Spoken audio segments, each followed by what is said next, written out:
What's going on, fellow A-plussers? It's your boy Adam Perez back once again with a brand new episode of A-Plus Hero Report, your weekly stop for your Marvel, DC, television, and movie news right here streaming live on our YouTube page, also over on Facebook and Twitch for you gamers out here as we're set to go ahead and wrap up this week for you guys and get into all the nitty-gritty, all the hot topics that wind up dropping this week, and we're going to be bringing it to you guys here today. So thank you very much for certainly joining us on this beautiful Sunday morning here in Dallas, Texas. Man, I went outside because my girlfriend went to work this morning. She had to go drop off the little man. I took little man outside and I got this gorgeous gust of wind, Stuart. The days of 100-degree temperature here in Dallas, Texas are gone, or at least it certainly feels like it. I could definitely use the relief around here, and it kind of feels a little fallish here in September 11th, which, mind you, it is September 11th, ladies and gentlemen. A very special day here,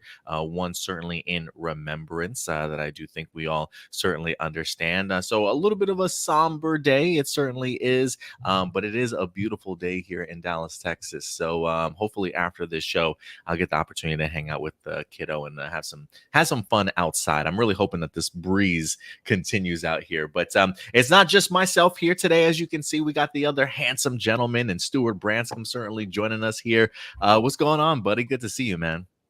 Hey, yeah, not much. Good to see you too. Yeah, no, it's kind of like funny because here with the weather, it's like it really depends on what part of the city you're in. Because for me, it's almost always perfect because if it's a really sunny day, I'm close enough to the beach to where it's like there's always a good gust of wind coming in, so I can enjoy how beautiful the day is without having to like complain about it being like too cold or anything or too hot or anything like that. But then when I get to work, which is over in the Mission District, oh my gosh, it's just so funny how much it'll spike. It'll go from like 80 where I am, and then in the Mission District it can be like a little bit over 100. I think when I was working there it was like a little over 102 or something like that. Goodness, It bro. gets warm there. Yeah, a lot of people are certainly dealing not only with drought, but just incredible heat waves. And we were going through it here for quite some time. I don't even know how many days of 100-degree weather we had, but it's been intense. So the idea of it going from 100 to say like 92, I'll take it any day of the week, honestly. So it's been pretty good around here. But wherever you certainly are, guys, stay as cool as possible. Winter will certainly be here soon, and hopefully give us all some sort of relief, guys. So the lineup for today, we got a couple honorable mentions that we're going to be talking with you guys about. We've got 5 main topics here this week, and then of course we've got your live viewer questions that we're going to get to towards the end of the episode. If you would like to go ahead and submit over your live viewer questions, there is currently a post over on our YouTube page. Go over to our YouTube page, click the community tab, and there is in fact a live viewer questions that was posted earlier this week. I think either Wednesday or Thursday. Definitely go ahead and certainly find it, and feel free to submit your live viewer questions over, and then of course we'll go ahead and get to those towards the end of the day. Stuart, since I am a fellow New Yorker, it would be a disservice of me not to bring up September 11th to a certain extent. While I definitely was not living in New York at the time of the attack on September 11th, I actually was like my freshman year in college. We lost the thousands of lives that day, man. It was just a really tragic day for our country in general. So I do want to spend just a couple minutes here. I would like to ask you, Stuart, because it's usually the big question, right? If it's not Pearl Harbor, it's September 11th. Most people remember the day or where they were certainly that day when that event happened. It was just so cataclysmic. Do you remember where you were on September 11th? Yeah, it was early for us because it was living in California and everything. That's the time. Yeah, and so my mom always had this rule where no television before school, and she was like always extremely like strict on that rule. So the moment I woke up in the morning and saw that she was watching the TV with her like jaw open, I knew it was something serious. Oh, you're muted. Yeah, man, I can believe that for sure. When you say you had to get up and get ready for school and then no TV in the morning, I just laughed because I was like, oh, it's my freshman year in college, and it just makes me feel old, Stuart, and seeing the age difference between us. But yeah, I actually remember I was actually asleep and we had like one story dorms where we were at on campus, and my girlfriend came over and knocked on my window and wound up waking me up and was just like, the World Trade Center got attacked. I was like, huh? I'm like, what are you talking about? She's like, you got to come with me. You got to come with me. So I got dressed real quick and we went over to one of the rec centers where they had the TV on, and it was just there was just a ton of people around the TVs just watching and stuff, man. And it was terrifying to watch. You know, I have family members in New York at the time, and I remember trying to reach out to them. I wasn't able to get a hold of anybody.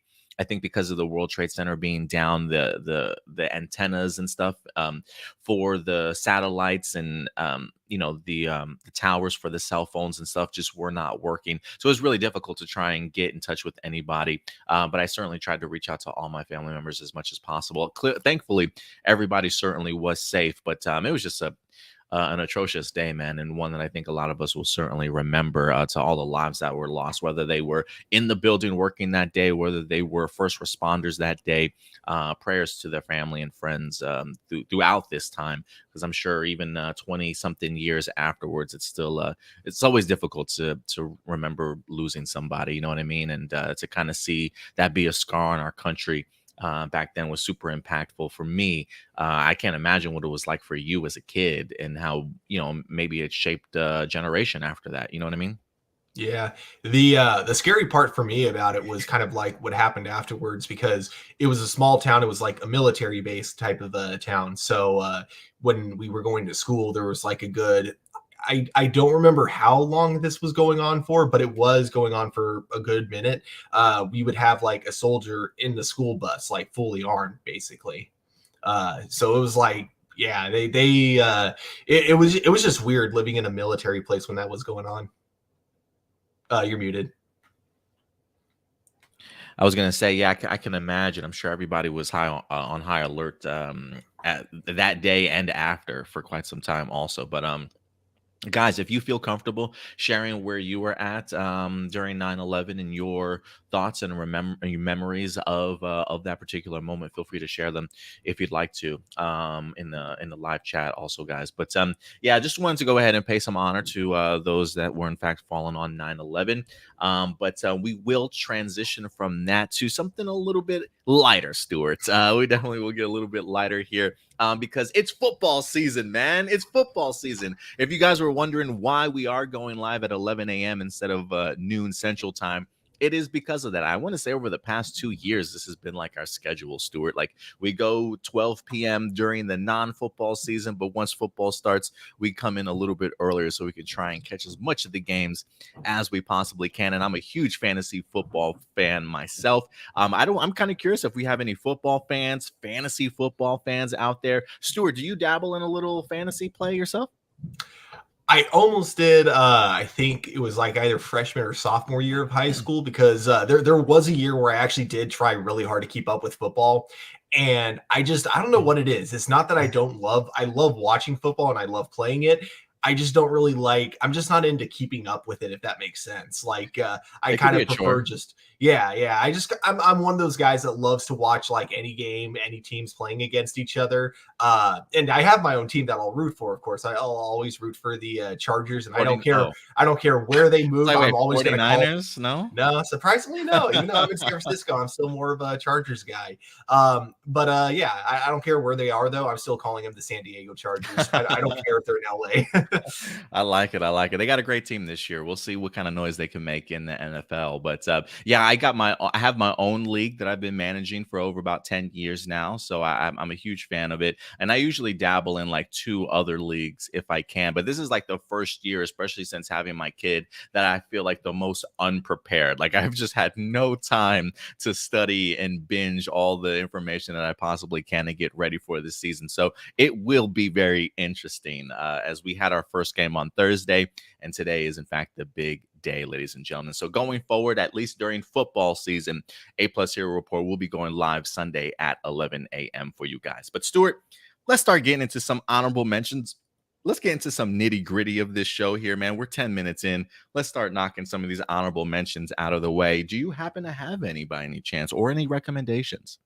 Oh man, I think my honorable mentions would all go to Disney and everything. So Okay. I'll save those for another time. But I guess when it comes to some recommendations, well, Cobra Kai season 5 just came out, and we also got new Rick and Right. Morty. Rick and Morty's back for its 6th season.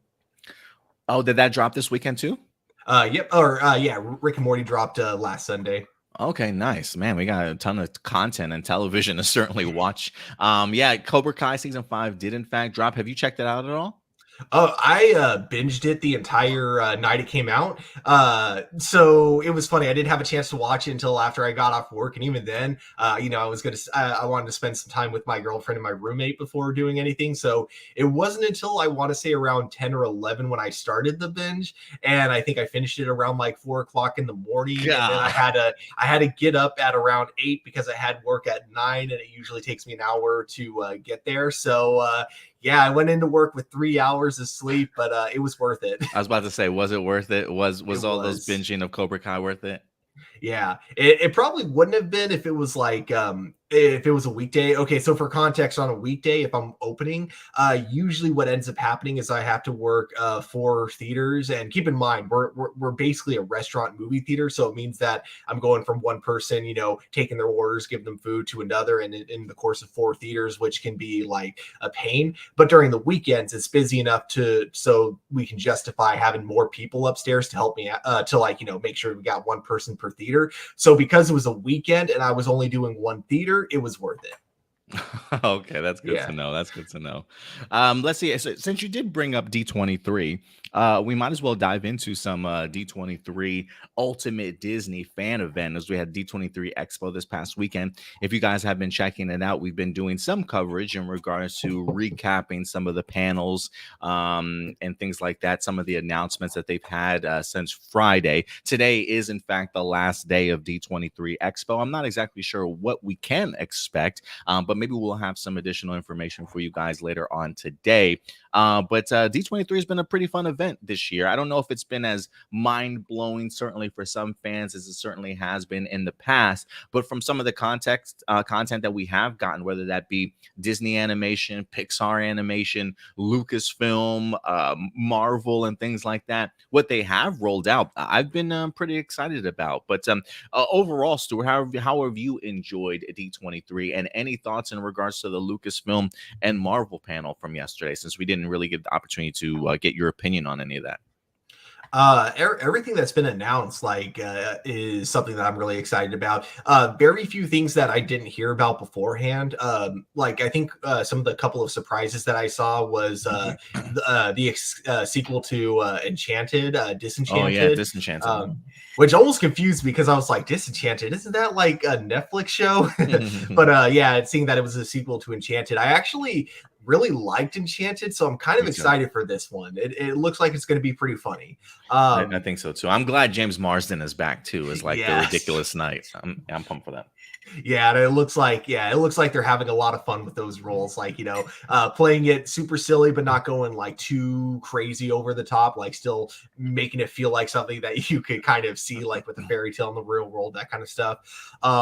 And the other thing was Man Thing. I had no idea that was even being talked about with Marvel, but yeah, we got which is basically like the Marvel version of Swamp Thing, from what I understand. I actually, if any Marvel fans know more about Man Thing, don't get mad at me for comparing him to Swamp Thing. I literally know nothing else about Man Thing other than they try to make like a really bad horror movie based on him in the early 2000s, and I'm curious to see now what that might look like in the MCU. Yeah, they had the trailer for Werewolf by Night for their Yes. upcoming presentation, a special presentation on October 7th. And in that presentation, or in that trailer, there was a very quick glimpse at Man Thing in there in black and white. And I'm really happy that they're certainly bringing them to life in the MCU. I mean, I always get the Swamp Thing vibes also, so no shame in that whatsoever, Stuart, in the comparison, I think. But I'm really pumped for the Werewolf by Night. The fact that it's not only the composer Michael Giacchino's directorial debut, but the fact that he decided to debut in this manner of going back to like the classic like Werewolf Man or Wolfman sort of classic horror vibes. I just thought the trailer for the special presentation of Werewolf by Night I thought was absolutely brilliant. So I'm really looking forward to it also. Anything else I, that jumped out to you? Yeah, I actually kind of like how that was edited too. Like Yeah, how me it too. had like kind of rough cuts, like with the sound and everything. It's like, Mhm. oh, that's just what a trailer looked like Yeah, back then. yeah, absolutely. um, but yeah, I think the other oh shoot, what was, oh yeah, the other kind of thing I wanted to mention with D23 is I think I have a favorite trailer, and it's not even that I think it's going to be the best out of like anything out there. I just think like trailer wise, this one has me the most intrigued, and that's Secret Invasion. Yes, That yes. yeah, like I had some questions on what kind of show this was going to be, on the tone, but I think I, after watching this trailer like 5 times, I think I'm just like, this looks like it's going to be like a really unique Marvel show, so I'm excited. I think so too. It's got the vibes of like an event film almost, you know, or like something that's going to be extremely impactful on the MCU. Like we really have to pay attention to this one. But yeah, you're right. For me, the immediate tone set is what did it for me. I was like, I didn't know we were going to get this dark and serious, and now that I get the vibes of what it's given off, I'm fully on board with it now. So that's cool. Anything else from D23 that jumped out to you, or is that's really about it? The other things that jumped out to me, we're definitely going to be talking about later on in the show. But yeah, those are kind of like the big Marvel things that jumped out to me. Yeah, absolutely, man. So I'm glad you're enjoying D23. Also, again, we do up on our channel, there is the video game showcase panel. I believe Indy talked a little bit about some of the highlights from that panel. There is also a recap from Disney Animation and Pixar Animation. We did a little bit of a highlight recap also. And then me and Indy had almost like a 2-hour sit down conversation about the MCU and Lucasfilm stuff from yesterday. Everything does have a timestamp, so if you want to go ahead and check out those videos and pick and choose certainly like what announcements or shows or television series that were talked about, feel free to go ahead and check that out. So from D23 stewards to another upcoming convention for us Power Ranger fans, we've got good old Hasbro PulseCon 2020 that is certainly going to be headed our way here rather soon. Hasbro Pulse actually dropped this over on their website. I don't believe that they gave us a date as of yet. Let me go ahead. I'm going to go ahead and try and pull up that website and see if there is in fact a date. But Hasbro Pulse posted this over on their Twitter. It says it's morphing time Rangers. The Hasbro PulseCon Power Rangers panel is packed full of exclusive content, news, reveals, and some more phenomenal guests. Stay up to date on Hasbro Pulse 2020. I'm trying to go to their website to see like um, if there actually is a release date for the convention itself. Right now, it just says 2022. But what I will say, Stuart, about the panel here, which is fascinating to me, if you look at the very bottom of the poster itself, it says for fans 16 plus in the US, Canada, and elsewhere. So for fans 16 and up, I am interested about that disclaimer. It's one that kind of came out of nowhere. I know it does say they're going to be having some announcements and stuff, and I know we've got the Power Ranger rebooted universe, if you will, that's going to be done by Jonathan Entwistle. You know, they've been talking about the idea of something a little bit more mature, a little bit for more adult audiences, if you will. But the idea of them saying 16 and up in order to watch this brand panel is kind of interesting to me. Do you see anything? Do you find anything interesting in that, or am I reaching here? Well, do we know who's hosting the panel? That I don't know. I just know that I believe the Hasbro PulseCon is 2 days. It's September 30th and October 1st, but we don't even know what day this panel is going to be dropping on or who the host is as of yet. So yeah, a lot of uncertainty. Because the reason I ask is I'm thinking they may have done the age restriction based on the host. Like, they may have gotten someone really big that they couldn't say no to. But at the same time, they're like, but we don't trust this guy to have a clean panel. We Mhm. expect him to like drop a couple F-bombs here and there. So let's just play it safe It's and say me. that, No, I'm just yeah, I kidding. can't. Exactly. So let's just play it safe and say that kids cannot go to this panel. You know what I mean? I think that's probably what's going on. I got you. So more precaution than necessarily like, hey, this is what we're going to reveal to you guys because it's more mature audience type of thing. Yeah. I get you, and you're probably right in regards to that. But when when Hasbro tells me they're gonna have packed full of exclusive content, news, reveals, and some more phenomenal guests. Anything off the top of your head that you would like to see from this panel? Ooh, more phenomenal guests. Yes, I would love Jonathan Entwistle to give us a little bit of a tease of what we can expect. Because Just a tease. when it comes to the rebooted universe, we still don't know anything about what's going to be going on. So I would love it if Jonathan Entwistle wanted to give us just a tease is all. Yeah, just a tease would be fantastic. And I'll even ask for so I'm on board with you there. Something Jonathan Entwistle related, even if it's just like a 2-3 minute conversation with him, whatever the case may be. I would like finally some sort of details, at least in regards like what are you working on? You don't got to show me anything like exclusive footage, but like maybe some concept art, the mindset that you're in regards to what you would like to create. You know what I mean? Just broad topics to certainly discuss. I would definitely love to see that. And then considering the fact that I believe September 29th is the day in which Dino Fury winds up dropping over on Netflix, and this taking place the day after. This is almost my official, if we want to market Cosmic Fury, this is our time to go ahead and do so. So I'm hoping we finally get ourselves a reveal in regards to what season's being adapted. Are we even adapting the series, or is this all original? What do the suits look like? Are we getting original footage? So any more Cosmic Fury information will certainly be fun, whether that be a trailer, or even some insight into it also. There's a part of me that expects to definitely see the Dino Fury cast there as well to definitely talk about it. But I also wouldn't mind seeing Jonathan Entwistle be an exclusive guest also. And of course, we're probably going to get Lightning Collection stuff as well. Anything outside of the box that you think outside of those maybe three things that we could possibly also get? Um, Possibly some Boom Studios announcements, but Mm. yeah. Other than that, I can't really think of anything. I say give me David Yost. I wouldn't mind a David Ooh, Yost appearance. yes. Maybe talk a little bit about, maybe reveal that David Yost is going to be in Cosmic Fury. I think that would be pretty cool, and maybe have an interview with him about his return to Power Rangers. Something like that might work for me also. So we'll see, guys. But it does seem as though Hasbro Pulse is pumping up the Power Ranger panel again, full of exclusive content, news reveals, and some more phenomenal guests that unfortunately don't include me, guys. So don't expect me to be on Hasbro PulseCon, but one day, one day. But yeah, once we get more information, we will certainly let you know as to when it drops. Two more things real quick here, Stuart. We did get ourselves some brand new Black Adam posters. We actually did get ourselves a brand new trailer. Did you have the opportunity to check it out this week? Yeah, What looks did you think of again it? pretty sick.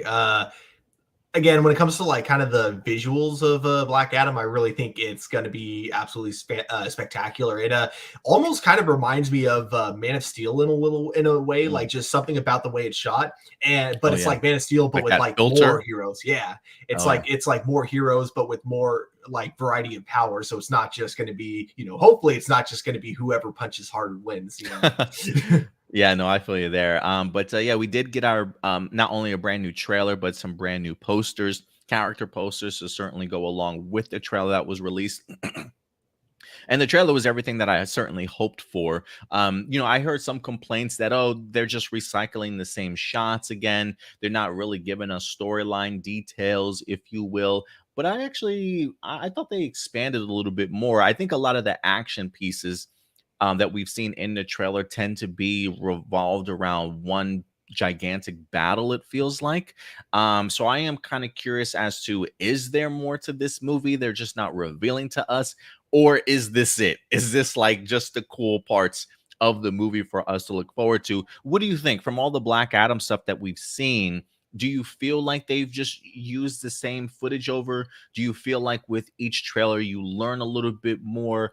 What do you think, Stuart? Honestly, I kind of get that complaint a little bit because as much as I did like this trailer, with the exception of Amanda Waller, that Yes. reveal, there wasn't really anything new or mind blowing about this trailer compared to what we already saw with the first trailer. But that being said, I prefer when movies do that because I don't want to know everything that's going to be going on in the movie. I want to be, surprised. So I'm okay with the trailer not really giving them out too much. And, I think the Amanda Waller thing was cool because it gives us a little tease that, even though this is even though the JSA is going to be kind of limited to 4 members, even though we're only really going to be seeing Black Adam, it seems like, excuse me. It's still, we know that it's still part of this bigger universe. So we know that it's still going to be expanding, in the future. So yeah, I think overall I liked it. Yeah, I think so too. For me, at least, the Amanda Waller really put it over the top, and then just some new additional sequences of the battles. I think visually were just so stunning to me, and just get an opportunity to really see like the power set of everybody coming together as they're trying to battle Black Adam. That really got me hyped. Is there more to this movie that I certainly would like to know and learn about? Absolutely. But I do think the information that we got in the trailers, for me at least, is enough of a starting point to hope that there's something more concrete and something to really sink our teeth into when it comes to character work and storyline in the movie itself, as we finally get to see it drop October 21st. So I'm keeping my fingers crossed because look, you can put together a fantastic trailer all day long and certainly get me hyped. I think I think Warner Brothers does a great job in putting their trailers together, but really the proof will certainly be in the pudding when we actually see the movie itself. So we'll definitely keep you guys posted in regards to that. And last but not least, Stuart, good old Quantum Leap is in the news here today as we wind up getting an official trailer for the upcoming series. I believe that also drops here in October. I don't know if you've had the opportunity to check out the newest trailer or not. Did you, Stuart? Did you know that it dropped? Yeah, I knew that it dropped. I just haven't had a chance to check it out yet. So Yeah, what? I haven't really watched Quantum Leap before. I don't think. Yeah, it aired originally back in 1989, if I'm not mistaken. This we actually wind up getting our very first look at Quantum Leap in the new trailer that wind up dropping earlier this week. If you did miss out on it, check out our Facebook page. We do have it posted up there. And I got to tell you, I've been really excited for the series itself, just because I was a big fan of it back in the day. Um, After seeing the trailer, I'll give it a shot, but it almost just feels again like a NBC original series. I guess it's just Oh, the way that it's filmed, the set pieces, I'm just not a fan of the style of filming that they utilize for this show. The concept is certainly still there, the idea of being thrusted into somebody else's body, not being able to move on to your next leap until you help them in some sort of way. So the premise is definitely there. But I got to admit, the trailer just didn't get me too overly hyped. And I think one of the other issues that I have with it is they expect me as a viewer to believe that this technology exists in 2022. Like, at least with the original Quantum Leap, they at least went 10 years into the future, because I believe while the show aired in 1989, I think the futuristic part of it was set in 1999 at the time. So I think maybe like about 10 years difference, maybe I don't know. I'm trying to remember when Sam Beckett's if the what the original timeline was, but I'm assuming like 10 to 15 years difference. So the fact that we've got this type of technology in the year 2022 just is unbelievable to me. Like, there's a part of me that kind of wants them to begin in a more futuristic aspect, even if it's 10 years, 20 years from now, sort of thing, might have been a little bit more believable for me. But we'll see. I don't know if it's just going to feel like rinse and repeat or not, but the trailer itself just unfortunately didn't blow me away. I might give the first couple of episodes a shot. And I'm kind of hoping that what I did see in the trailer was just all from the pilot, and the rest of the episodes are much better as the season progresses. But we'll see, man, because I really was looking forward to Quantum Leap. But I'll give it a shot. I'm just not as excited about it as I was when I first heard about it. Yeah, it's kind of funny whenever TV shows like have futuristic settings that actually aren't that far into the future. Like, I think the funniest one that people love to reference all the time is Back to the Future, especially because we're now like 7 years past Back to the Future too, and yeah, nothing from that future ended up panning out. Yeah, absolutely. We still don't have Jaws 10, man. I know, right? Like, can I get a hoverboard, please? Like, damn, what's taking y'all so long to put this in fucking Toys R Us right now? Like, let's go. But that'll do it for our honorable mentions here today. Ooh, can I give one more? And this one will be super fast, but I think you'll love it. Sure. Okay, so this is a rumor, and this is why I want to kind of talk about it in the honorable mentions. But supposedly, there's going to be a cameo at the very end of Stargirl season 3 that they're trying to do, and this cameo is supposedly going to be tying into a 3-way crossover during Titan season 4 between Titans, Stargirl, and Doom Patrol. Whoa! Start that over again. Yeah. Start that over again. So we're going to have a cameo of some sort. This part is kind of confirmed-ish. It was in an interview with Brett Bassinger. She was mentioning that there's a cameo that they're trying to film before wrapping the shooting for season 3. Oh, okay. But then basically after that, like I want to say like a day after that interview, there was like a tweet from a guy that was saying that he works in a production department in Warner Brothers, and so he handles when it comes to like casting sheets. And so he saw that for Titans there was casting sheets for or there was like a thing for Brett Bassinger for, I think it was supposed to be Cyborg and Negative Man and Robot Man from Doom Patrol, and basically all of them in Titan season 4. I think they were saying it was probably going to be the last episode of season 4, but wow. Supposedly that's like, again, I say this is a rumor because this is coming from one tweet, but the reason people like are giving it a lot of leeway is because of like the timing of the tweet and how it kind of makes a lot of sense with the timing of the production of the shows.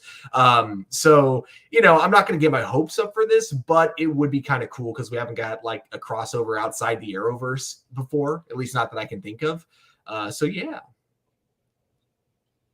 Yo, I think that would be brilliant, man. Like, that would be something I would really be on board for, and it's pretty bold to me. I don't want to say as bold like the Flash crossover that we wind up having between Ezra Miller and Grant Gustin. But the idea of expanding out to maybe some of the HBO Max content that we had would be pretty incredible. Did they say what type of crossover that it might end up being? Like, what the focus of the story might be? Nah, this from what I understand, it was all like based on the casting sheet. So when it comes to like the story or how the 3 different universes have to work together, or even which of the 3 universes it takes place on, yeah, none of that is clear. Okay, no problem. Man, that would be pretty cool to kind of see that come to fruition, though, man. So count me in on that one. I'd be all over it. Yeah, I'm definitely keeping my fingers crossed. Yeah, that's something I definitely would love to see. It would be pretty cool to see how they pull that off. Real quick, just want to go ahead and give some shout outs to some people that joined us here today for our live episode. We got good old Blossom in the house. My computer is being a little bit slow at the moment, guys, so I do apologize. We also got good old Tony Robinson in the house as well today. Datilla certainly joining us. We got Enrique Perez. Hey, Adam, I just saw the trailer of Santa Claus's National Treasure Disney Plus series, along with the new season of Loki, The Proud Family, Louder and Prouder, plus the Percy Jackson series at D23. Yeah, I believe the 2 things that I did not get the opportunity to cover, or I think came up late yesterday, was the the Disney Plus series for National Treasure dropped a brand new trailer. If anything, maybe after this episode, we'll post them up on our Facebook page. And Percy Jackson. They've been in development of a Percy Jackson series as well, which I think is a good move instead of putting it in movie form once again. So those are two I'm definitely looking forward to, Enrique. Did you catch any of those, Stuart, at all? I caught the Jackson Oh, trailer. you It did? looks Okay, pretty cool. cool. Never read Okay. the books, but I'm definitely gonna give this show a shot. And then I also saw the Santa Claus trailer, which looks pretty fun.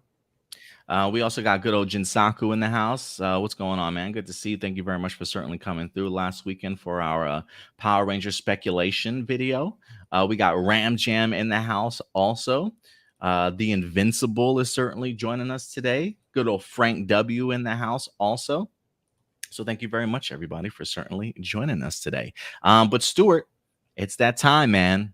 Let's get into some main topics. You ready to tackle this day with me? Always. So let's go ahead and get into it, man. You know, even though we did have a D23 Expo yesterday, where they talked a little bit about Lucasfilm and some of the upcoming projects, one of the announcements that actually did not make the D23 Expo for their Star Wars Ahsoka series was the brand new casting announcement that we recently got in regards to Ezra Bridger. There had been a couple of rumors certainly going around in regards to who would be taking up this mantle. And honestly, there were a couple of announcements that I think some of us fans expected, not only from Marvel Studios, but from Lucasfilm as well, that we unfortunately did not get. There were no Star Wars movie announcements there, which maybe to the benefit of Lucasfilm, that might have been a good call on their part.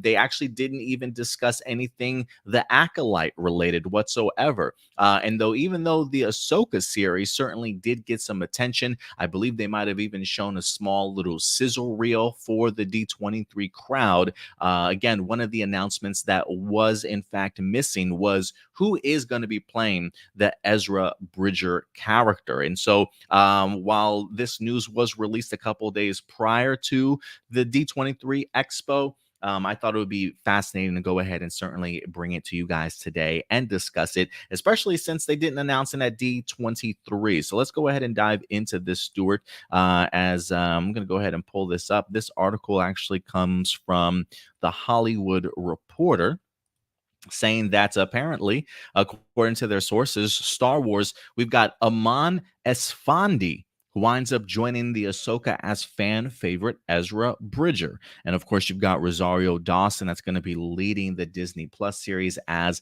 Ahsoka herself. And Stuart, when I saw this image of Eman Esfandi, I just thought to myself, if that's not a live action Ezra Bridger in the making, like I don't know what is. I mean, this guy literally looks spot on, as if Ezra Bridger wind up just aging for us. So it's been a minute since we've had the opportunity to actually see Ezra, from what happened to him in the finale of Star Wars Rebels to this time period that we're now in. But just looks wise, Stuart, you got to agree, this guy just looks like Ezra Bridger. Yeah, in fact, like if someone had straight up told me, "Oh yeah, this is the guy that they modeled Ezra after," I would believe it. I mean, yeah, absolutely. I would absolutely believe it. The article says Ezra Bridger is officially headed to live action, with Eman Esfandi playing Star Wars animated character in Ahsoka. Esfandi's credits include the Robert Rodriguez horror film Red 11, which screened at Cannes in 2019, as well as a small role in Best Picture nominee King Richard. King Richard, it does say a small role, so I'm trying to think like who he actually was in that movie. He also appears in the upcoming gay military drama The Inspection, which is getting strong early reviews out of the Toronto Film Festival this week. It does say that Ezra Bridger debuted back in 2014 in the animated series Star Wars Rebels, where he was voiced by actor Taylor Gray.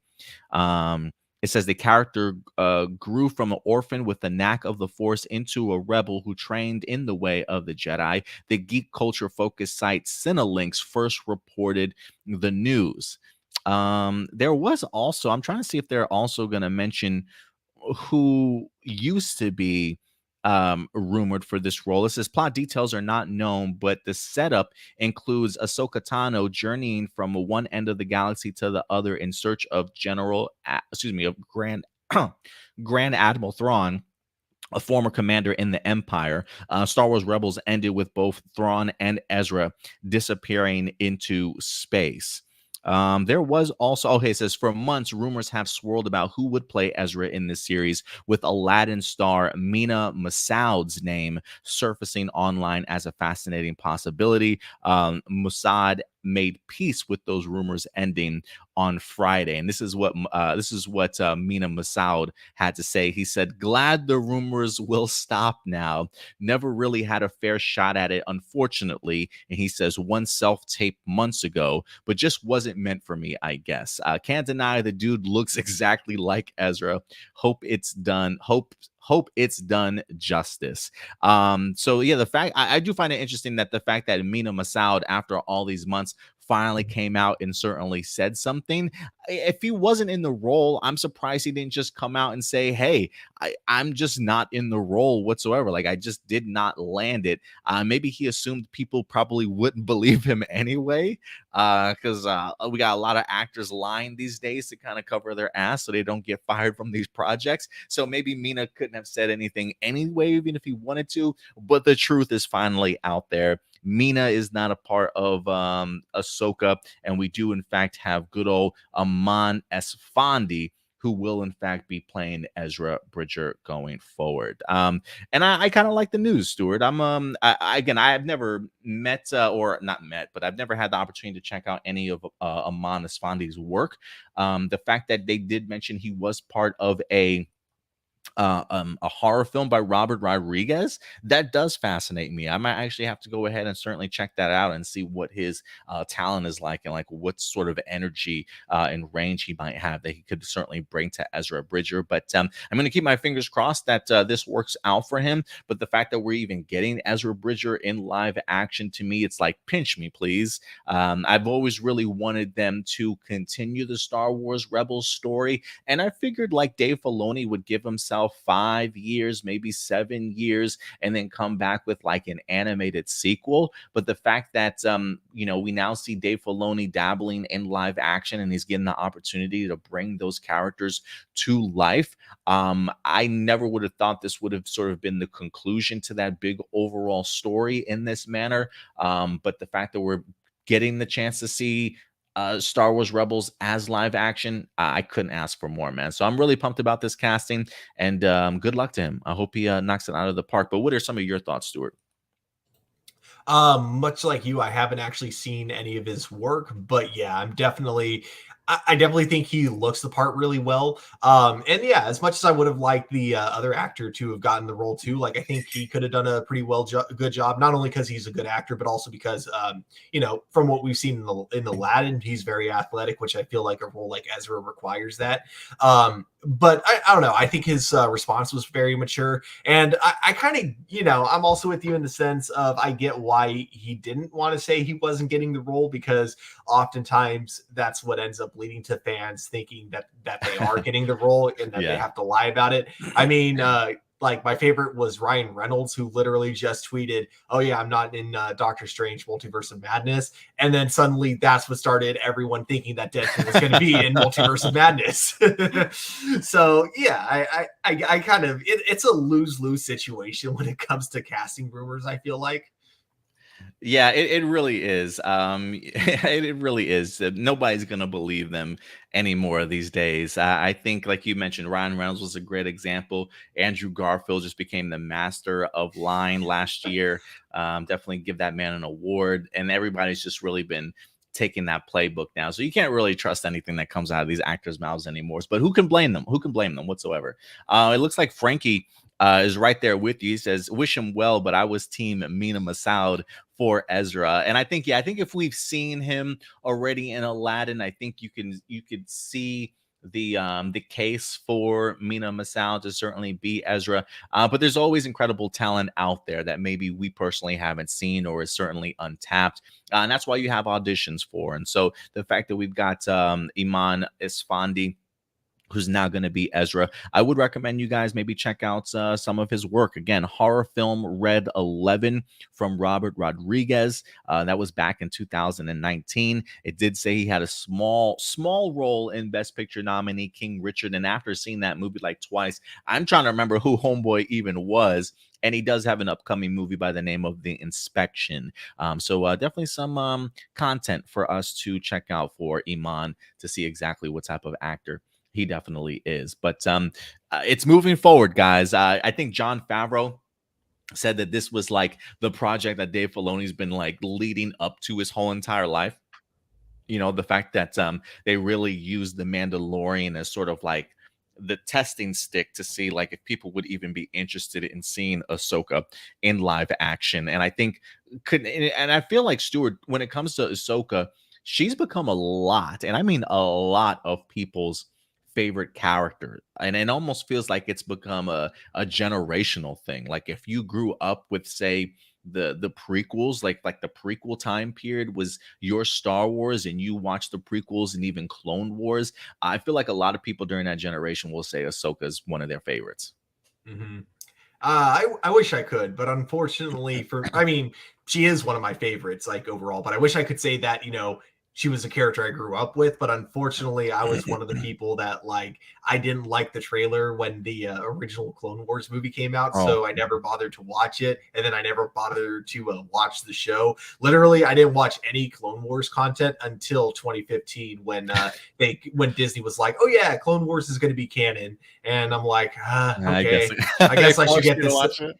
Yeah, I guess I should give the show a chance. And I almost kind of gave up after the movie because I didn't like the Clone Wars movie. But I had friends saying, no, trust me, you got to keep watching it. It gets really good. And it took me about like 5 or 6 episodes, but eventually I got what people were talking about. I'm like, okay, I definitely see the appeal now. Yeah, I would agree. I think the movie left a bad taste in some people's mouth, especially when it comes to the Ahsoka character. And I do remember watching the Clone Wars series at first, and I think I might have fallen off after the first season. But then when I started hearing people say, "Oh, it really picks up after you get into like season 3, season 4," then I think I went back and checked it out. And man, it was I absolutely loved watching Clone Wars. So if you haven't had the opportunity to check out Clone Wars for yourself, feel free to go ahead and do so to follow the story of Ahsoka, and then feel free to also check out Star Wars Rebels before even checking out the Ahsoka series to see more Ahsoka and good old Ezra Bridger, ladies and gentlemen. But yeah, let us know about your thoughts in regards to Eman Esfandi landing the role of Ezra Bridger. Let your thoughts be known in the live chat or the comment section box below. And Stuart, from there, we will move on to another Star Wars topic. We're going to go ahead and continue playing in this Star Wars bag here. As we just mentioned it at the top, when it comes to D23 Expo, there were surprisingly some things left off of the Lucasfilm announcements. Whether that be they don't have any plans as of right now solidly, maybe there's no real footage to certainly go ahead and showcase, or maybe they're really trying to keep some of their secrets and their upcoming reveals as close to the chest as possible, because even though we didn't get any Star Wars films announced, we also didn't even get the Acolyte details revealed, Stuart. And I did find that pretty interesting. We had Leslie Headley, I believe her name is, who's actually going to be doing the show running for the Acolyte. She's come out and talked about the Acolyte series a little bit here from time to time. We have had maybe 1 or 2 casting announcements, but overall it's been pretty quiet. But today, or at least this past week, we actually wind up getting 2 new casting announcements for the upcoming Acolyte series itself. I'm not quite sure if these casting announcements will give us any further light in regards to what this series is certainly going to be about. But listen, we can definitely go ahead and certainly speculate. And I am fascinated by these 2 acting choices here. So let's go ahead and dive into it. I'll go ahead and highlight the first casting announcement that we had here this week. As this actually comes to us, I believe, from deadline.com, if I'm not mistaken. So when it comes to the Acolyte, Jodie Turner-Smith is in fact poised to join the Star Wars series itself.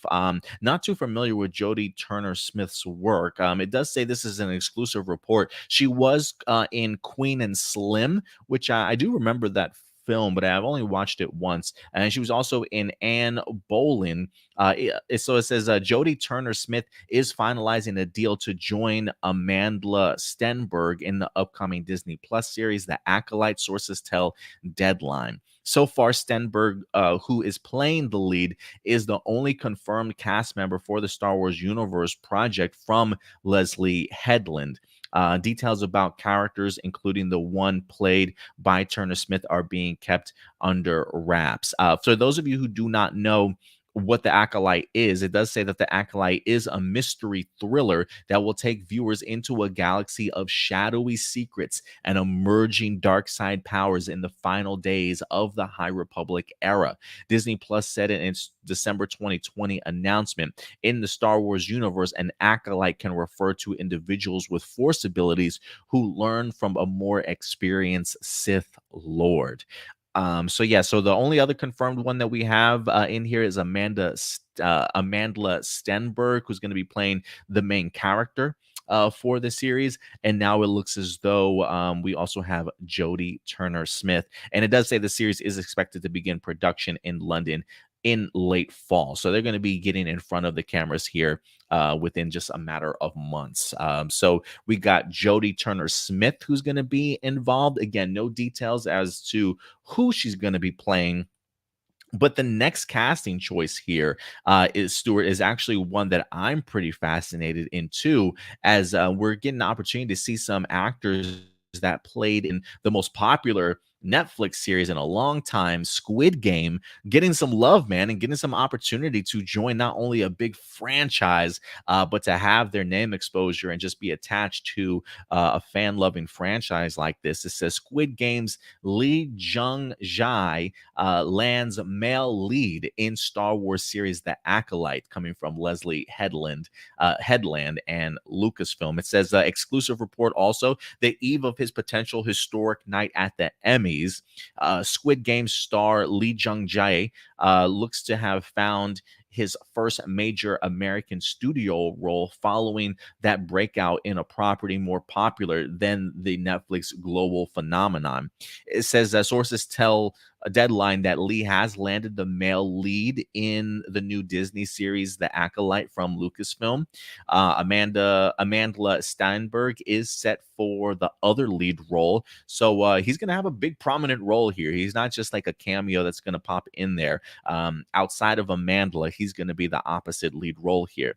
And it says, with Deadline also recently breaking the news that Jodie Turner Smith is also joining the cast. Leslie Headland is tapped as a series director, writer, executive producer, and showrunner. She has been very hands-on with Lucasfilm executives, including Kathleen Kennedy, in putting together a diverse A-list ensemble.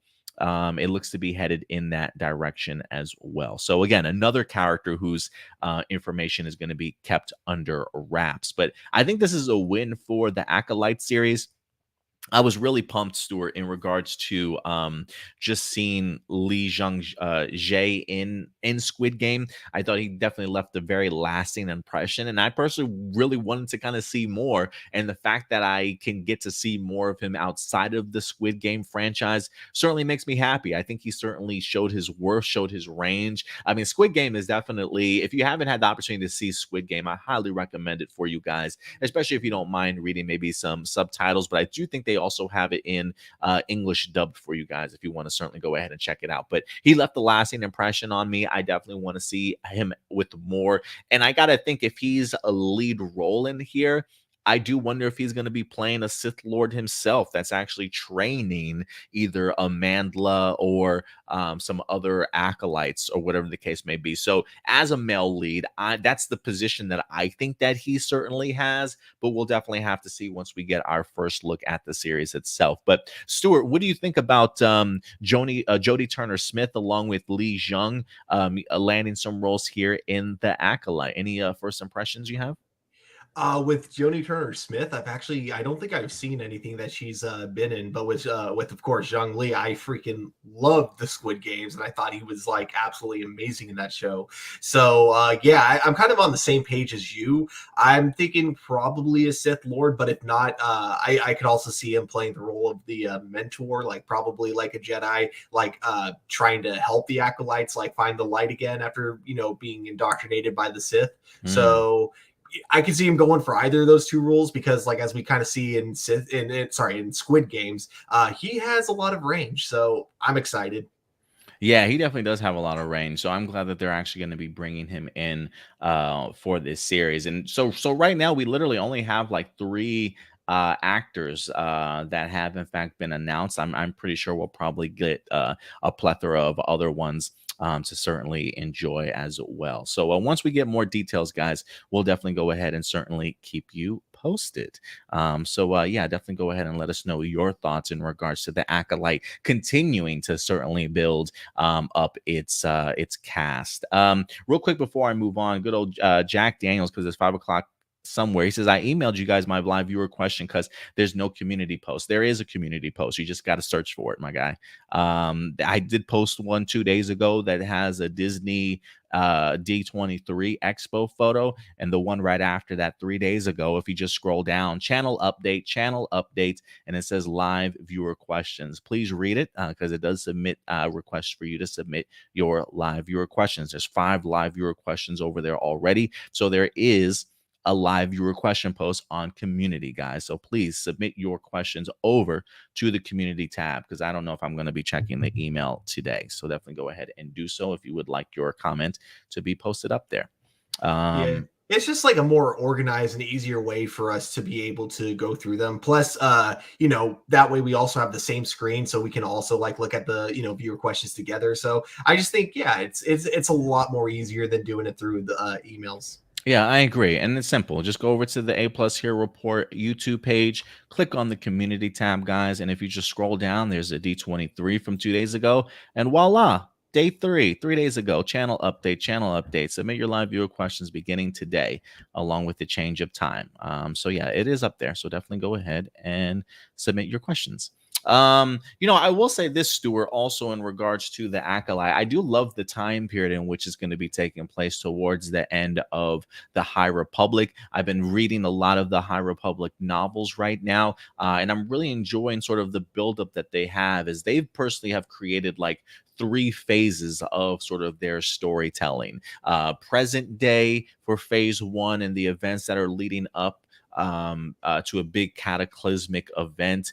Phase 2, from what I'm hearing, is actually going to go back further into the past. I think maybe an additional 100 years, or maybe a little bit less than that, to maybe fill in some of the blanks, build up some of the lore as to how we got to this point at the end of phase 1. And then I do think phase 3 will be wrapping up really the big main storyline.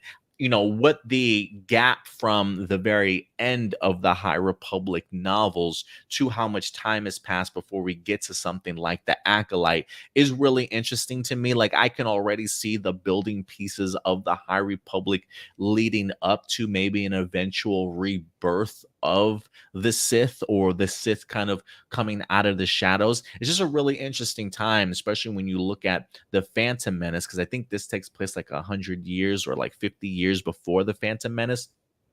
So I am going to be interested to see like the chess pieces in the Acolyte, the moves that are made by the Sith. Who comes up with a plan to infiltrate the Senate, or at least put one of their own in government. It is one of those things where I am kind of curious as to what brings them out of the shadows, and who really kind of puts together this dastardly plan. And then there's a part of me that wonders if Darth Plagueis is in this series at all. What are you expecting? Ooh, I'm not expecting him to be in the Acolyte, but if he is, yes, that would be a giant W for Disney Star Wars for sure. Yeah, I really hope so. I think George Lucas did a great job of establishing the lore, at least throwing his name out there when it comes to Revenge of the Sith. So I think some of us were even maybe expecting a Darth Plagueis in the Disney sequel trilogy, and unfortunately we didn't get it. So I am kind of curious as to how bold Disney will certainly be. But from everything that I've heard, Leslie Headland, who is in fact the showrunner for this, has been working on this project for quite some time. Has gone through several different scripts. Really has something concrete that she certainly enjoys, and it feels like Kathleen Kennedy and Lucasfilm are giving her the big thumbs up and saying, "Go get it." You know what I mean? And so, I'm really fascinated by this series, and this definitely has my attention, probably more than anything else that Lucasfilm television side is currently working on right now.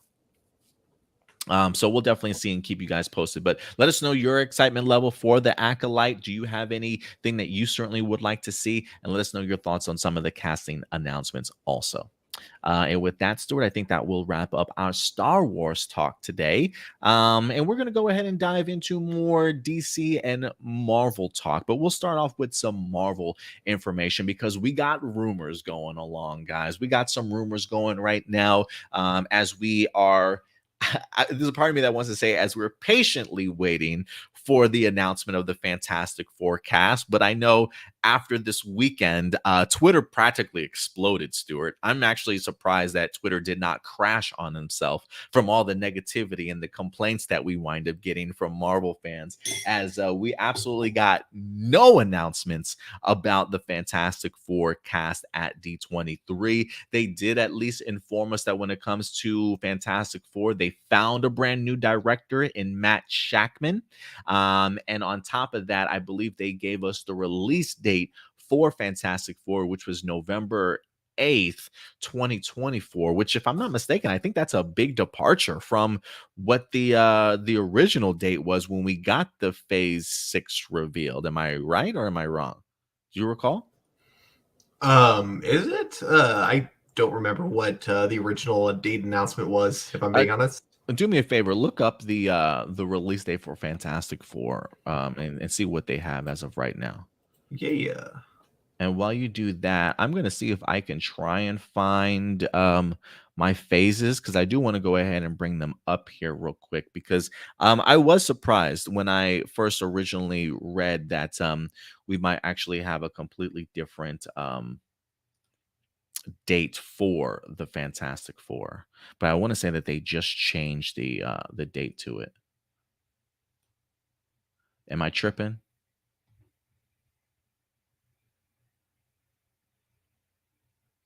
Did I lose you, Stuart?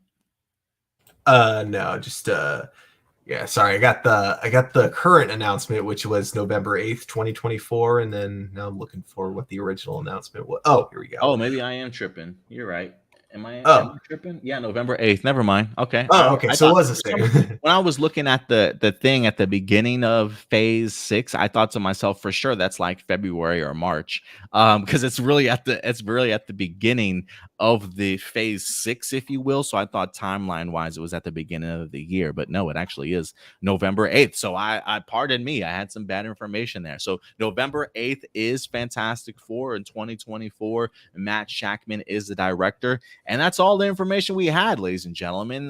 Kevin Feige didn't come out and was like, your Fantastic Forecast. Nope, nobody came out on stage whatsoever. And so the rumors continue to swirl in regards to who's going to be our Fantastic Four. And we've talked a little bit about some of the rumors. We've even given our own sort of speculation and fan casting for the Fantastic Four. We do have a video up on our YouTube page. But there is a rumor right now, Stuart, in regards to Susan Storm, good old Sue Storm. Let me go ahead and pull this up. This actually comes to us from comicbookresources.com. I've actually seen this rumor mill going around a little bit. I believe it was also over on comicbook.com. They discussed this. But again, take this with a grain of salt. This is a rumor, nothing confirmed, but this comes to us from Comic Book Resources saying, as the rumor, MCU's Fantastic Four casts Jodie Comer as the Invisible Woman. It says a new rumor suggests that Free Guy's Jodie Comer will be announced by Marvel Studios at D23 to be playing the Invisible Woman in the Fantastic Four movie. And as we've come to see, that wasn't the case. That wasn't the case. No big announcement, at least. So it does make wonder if they didn't make the announcement this weekend. Does this possibly even still hold true, or is this rumor even thrown out? So it does say YouTuber and film critic John Campea has suggested that Jodie Comer will be playing Sue Storm, Invisible Woman, in the MCU Fantastic Four movie. And I actually listened to John Campea pretty often. I've never really known him to be a scooper, if you will. But he does have his own sources. He does have his own people on the inside that he either reaches out to sometimes, or that they may directly reach out to him in regards to some information. Not 100% right all the time. So I do think that this is wise for us to take this as just a rumor, as a grain of salt.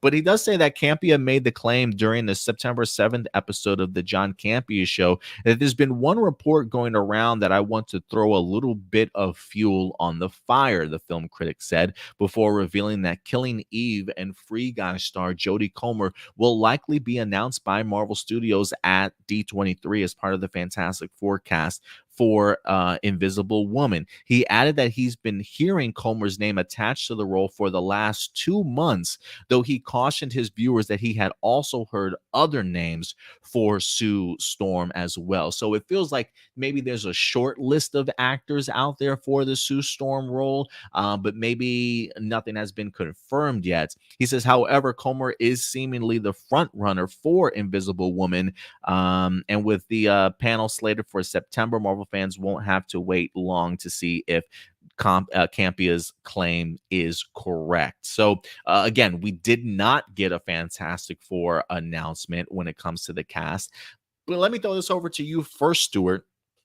One, what's your thoughts in regards to the idea of Jodie Comer even possibly being Sue Storm? Do you like that possible casting? And why do you think we did not get a casting announcement at D23? I'm going to assume that the reason we didn't get the casting announcement is because they're still kind of working out the contracts and logistics and that kind of stuff. Because, it was actually kind of funny. I was having this kind of conversation yesterday with some coworkers of mine, because I was mentioning, the Fantastic Four panel's up. They're probably going to be announcing the cast soon. So they were all like really excited to hear about it. And then, of course, that's when we found out they weren't. And so we are all like kind of thinking it's because, like, when it comes to Marvel, like it kind of feels like if you're an actor and you're getting into a Marvel movie and you're playing a major role, you got to put a lot of your life aside for like the next 10 years, because you're not just going to be there for that movie. You're going to be coming back for a trilogy at the very least, and not to mention, any of the event films, like mostly like the Avengers films type of thing. So I feel like that's the big challenge when it comes to Fantastic Four, is that they're looking for really big actors that fans are going to love, but they also got to be available actors. And that's like the big challenge, is finding the really talented actors that are available. So I think Jodie Comer actually fits this really well, because it looks like her show Killing Eve is either coming to an end or it's ending, and she's slowly kind of going from like TV into more mainstream movies. And there's often a pattern I've kind of seen with actors and directors. When they leave TV, they tend to do like a couple of big mainstream movies before immediately being offered a big role in either like Marvel, DC, or Star Wars. And so for her, it seems like she's gone from TV to Star Wars, and then now being in Free Guy and The Last Duel, two really, big movies that came out last year. And now, with that pattern, it would make a lot of sense to me that she would then be asked to be in Fantastic Four. You said she was in Star Wars? Yeah, she played Rey's mother in episode 9. So it was very brief. Yeah. Brief. Okay. Okay. I was like, did I miss her in the Obi-Wan Kenobi series or something like that? Oh, I didn't even know she was in Rise of Skywalker. That's crazy. Yeah, so I think the pattern makes sense, and I think like even if she ends up not being Sue Storm, I still think that I wouldn't be surprised if she was someone that Marvel was trying to get at one point. So I wouldn't. So even if she's not like Sue Storm, I'm not gonna like necessarily say his information was like a complete lie or anything like that. Right. Yeah. And like we said, it's very believable to think that there's maybe a short list out there of like actresses that maybe are like the final three that Disney are trying to figure out. You know who their Sue Storm is going to be. I mean, who knows? Maybe they already have her down, and it is kind of going through negotiations. Certainly, at this point in time. But when it comes to Jodie Comer, I can see her in that particular role. I did enjoy her in the Free Guy movie. I don't think I've ever seen her in Killing Eve though, but I enjoyed certainly what she wind up bringing to that movie with Ryan Reynolds, and I think she could easily slide into that Sue Storm role if she certainly wanted to. So I do think that there is something to this there. Whether or not she winds up actually landing the spot, we'll definitely have to see. But I think you're dead on in regards to maybe why we didn't get the casting announcements. There are certainly a lot of moving pieces. You've got maybe 4 or 5 main cast members that you probably want to lock down for quite some time. That's going to have impact in the MCU certainly going forward, and that's a lot of maneuvering around other people's schedules and making sure that you've dotted your I's and crossed your T's when it comes to all the contracts. So, look, we're still, 2 years out from this movie even being released. We got so much information over at San Diego Comic-Con that just felt so incredibly overwhelming. And I think we went into D23 thinking to ourselves, oh my God, like they gave us all this information at San Diego Comic-Con. What else could they possibly give us? And considering the fact that we knew they were going to have another studio, I think our hype machine just automatically built in regards to what will they announce, right? I don't think they ever came out and said officially, we're going to be announcing the Fantastic Forecast, guys, at D23. Stay tuned. I just think, if anything, that's our own hype and expectations that we really went ahead and certainly built here. But clearly, Marvel wants to get it right before they make any announcements. And so I think it was probably the smarter move, especially if they haven't found everybody yet, or if they're still in negotiations, to certainly wait and see. I have no idea when we'll get that casting announcement, but I think they've got time. I think they've got time to wait and play around with this a little bit more, even if they wanted to wait till, say, San Diego Comic-Con next year. That maybe, I don't know if that's too far of a stretch, but I think they definitely have time to still hold their cards close to their chest before they have to reveal anything. Yeah, I would agree, especially because like even though Fantastic Four is like probably the big movie that like a lot of Marvel fans are looking forward to, they still got plenty of other projects that they can they can give us news about, and they can give us like information for to keep us like held, or just to keep us happy until then. Yeah, absolutely. I mean, if they wanted to let us know who Doctor Doom might be, who's going to be the Yes. villain, that would be a great little tease to certainly hold us over until we get an official team announcement. I will say, I don't think Jodie Comer made any of our predictions, though, when we did our Sue Storm. Who was your Sue Storm? Do you remember who you had cast?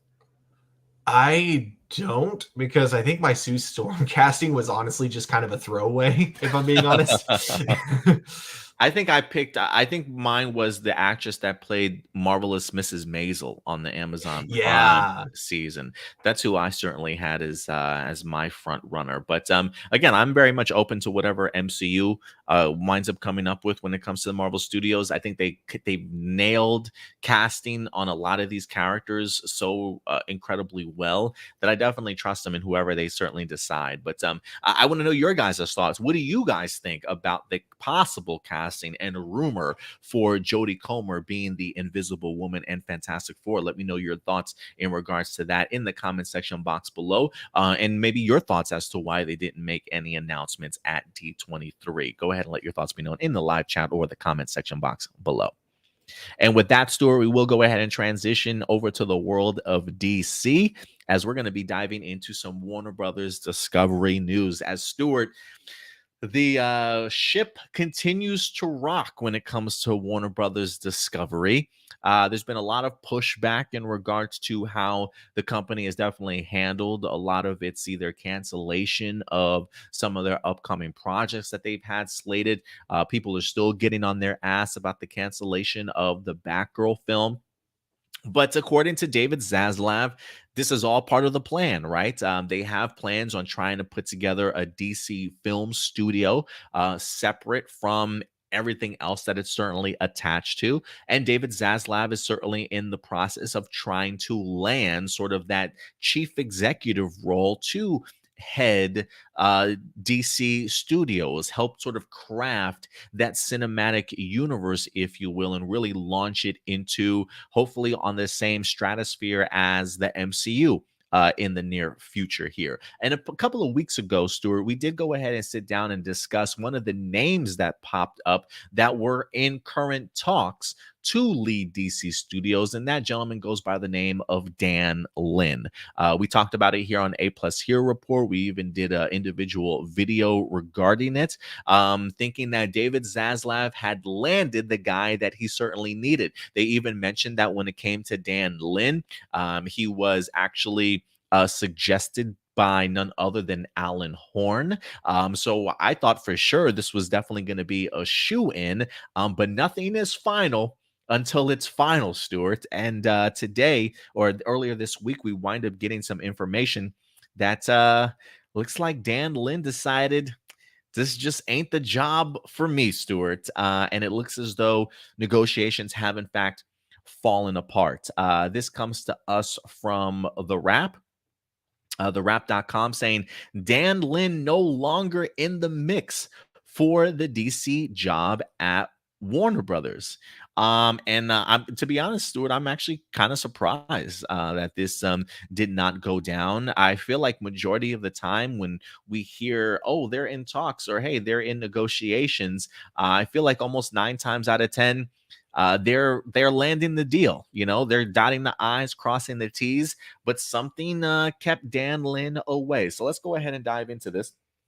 It says the Lego movie producer was in talks for the job, but was not the only candidate up for consideration, is what a source winds up telling The Wrap here. It says Dan Lin, the Lego movie producer, is no longer in the mix to lead DC films in a Kevin Feige capacity, The Wrap has learned. While Lin was considered for a candidate for the role, as The Wrap previously reported, a source explained that Lin was not considered the candidate and that others were in the mix. The search for whom will lead DC is still ongoing.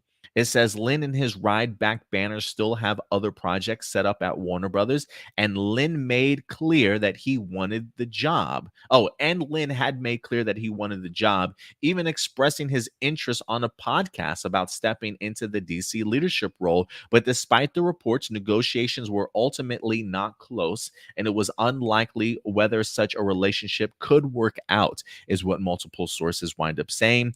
And while the search for the DC leader continues, filmmakers within the current slate of DC films have reported being satisfied with Warner Brothers chiefs, the former of whom early in his career helped bring in Blade and Iron Man properties to New Line, and has a deep love for and knowledge of the superhero and comic book genre. Warner Brothers had no comments. Reps for Lin did not respond to a request as well. So there was also another report that I was reading that stated that because of the fact that Dan Lin has his own production company in Rideback, that I think he maybe wanted Warner Brothers to maybe, I don't know, necessarily buy him out, but maybe include Rideback a little bit more into the fold, which might have cost Warner Brothers Discovery a little bit more money than what they were certainly willing to pay Dan Lin.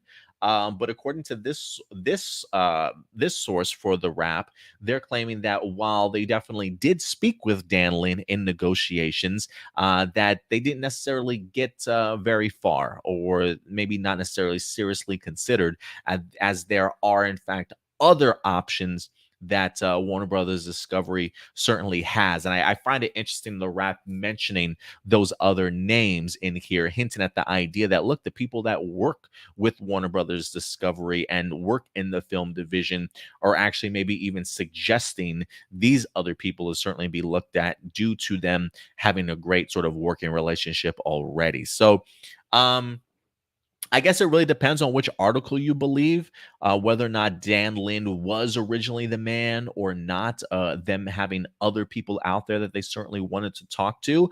But I still feel like, man, this is probably just not necessarily a good look. It makes me wonder, like, who wants this job at the end of the day, right? Because I think we were even speculating about Greg Berlanti at one point in time, Stuart, maybe being a great fit for this. But there were reports saying Homeboy didn't even want it himself. Now here, Dan Lin, that's certainly not working out in negotiations, but maybe Warner Brothers having other options. What do you think about this, Stuart, in regards to Dan Lin no longer in the mix for this job? Are you worried about Warner Brothers Discovery? Does this look like a big L on their record after everything that's happened? Or are you still pretty open in regards to how they might come and finally search and find the guy that they need? I think, I mean, so I have like kind of three theories on what's going on. I'll have my petty theory be the last theory, but Okay. I'll do my first two like more likely theories. I think theory number one is his production company, and it's the same reason I think like Greg Berlanti wouldn't have wanted the job either, is because it does mean like having to put a lot of films that you could actually put a lot of passion into. It means that those have to go on hold for like a long time, and essentially finding the time to get around to them is going to be a lot more complicated. So my assumption is that the role that he was going to be given was going to take up way too much of his time, like more than he even expected. So that's theory number one. Theory number two, and I came up with this one just looking at his IMDb page and seeing how like when you look at all the movies that he's produced, they are all like they couldn't be more different from each other. And so what I think is, I think he's a very hands-off producer when it comes to working with directors. So, and I think that's not what Warner Brothers wants. I think Warner Brothers wants a producer that's going to be very strict and have a very like specific kind of vision going forward. Whereas like, I feel like Dan Lin, again, just based on his IMDb page, knowing nothing about him as a person, he seems like a very hands-off producer to an extent. So that's my theory number two. Theory number three, I don't know if anyone is qualified, I don't know if there's a qualified person out there that would actually want the job. Because, obviously I'm not going to say no one would want to, produce for DC. I mean, I can tell you right now, as pissed as I am at like everything going on with Warner Brothers, if David Zaslav like said I could just have the job working on DC, I'd be like, okay, I'll take it, but obviously I'm not qualified for that kind of a job. And I'm sure there's a lot of people who would want the job and aren't qualified. So I think right now, because of everything going on with Warner Brothers, I don't think they're able to find someone qualified who actually wants the job. That's just my opinion, though. Maybe I'm wrong. No, I get you. It's interesting. Somebody did mention, there has been talk about the idea that with all the moves Warner Brothers Discovery has made, that it's left a really bad taste in their mouth, and it's kind of others like actors and directors and things like that, to the point of they're worried as to whether or not people will even want to necessarily work with them. You know what I mean? Kind of going forward. And I know Warner Brothers has definitely had their hiccups, and I know the optics have been bad when it comes to Warner Brothers for quite some time now, but there's a part of me that kind of agrees with you in regards to your third option, that Warner Brothers Discovery right now is just so hot, in the sense that it's such a hot topic button right now, that it's like, do I want to get involved with them, sort of thing, and be thrusted into that animal? Right, like there's a lot of scrutiny on Warner Brothers, especially from like the Restore the Snyderverse people. Like there's just a lot of people that you can piss off in that position, right? And do you necessarily want to be the person that all that responsibility falls onto your lap? I think that's definitely a question that some producers are definitely going to have to ask themselves. So I do think it is a valid question as to whether or not Warner Brothers rep has been destroyed so much to where it's a lot of people feel uncertain about kind of working with them or taking their lead role.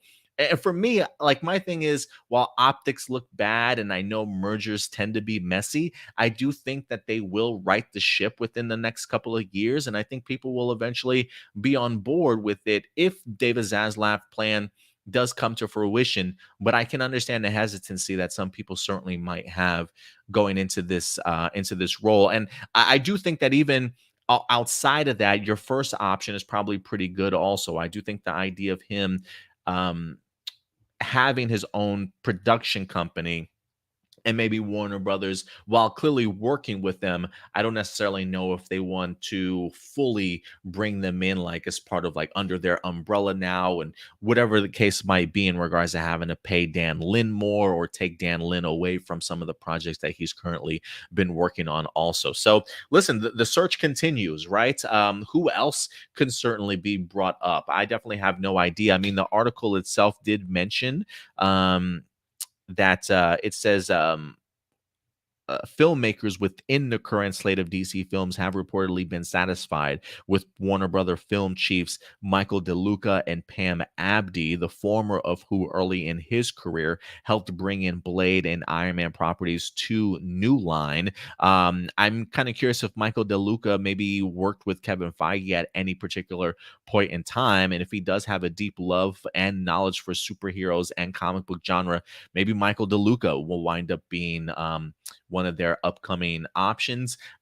Stuart, you can always fall back on Zack Snyder if you wanted to, which I'm sure some half of the fan base would certainly be appreciative to that. I think that time has come and gone though. And maybe, who knows? I know Walter Hamada himself has talked about the idea of leaving Warner Brothers after Black Adam winds up releasing. But uh, I'm kind of curious if there's a case of Warner Brothers Discovery being backed into the corner, not being able to land who they want to, and somehow Walter Hamada manages to keep his job, and they continue to go down the path that he certainly might have had in mind, unless him and David Zaslav just have two completely different ways of how they want to build this particular property kind of going forward. So I am fascinated, but it does make me wonder when we're going to get one and exactly who will be the DC chief for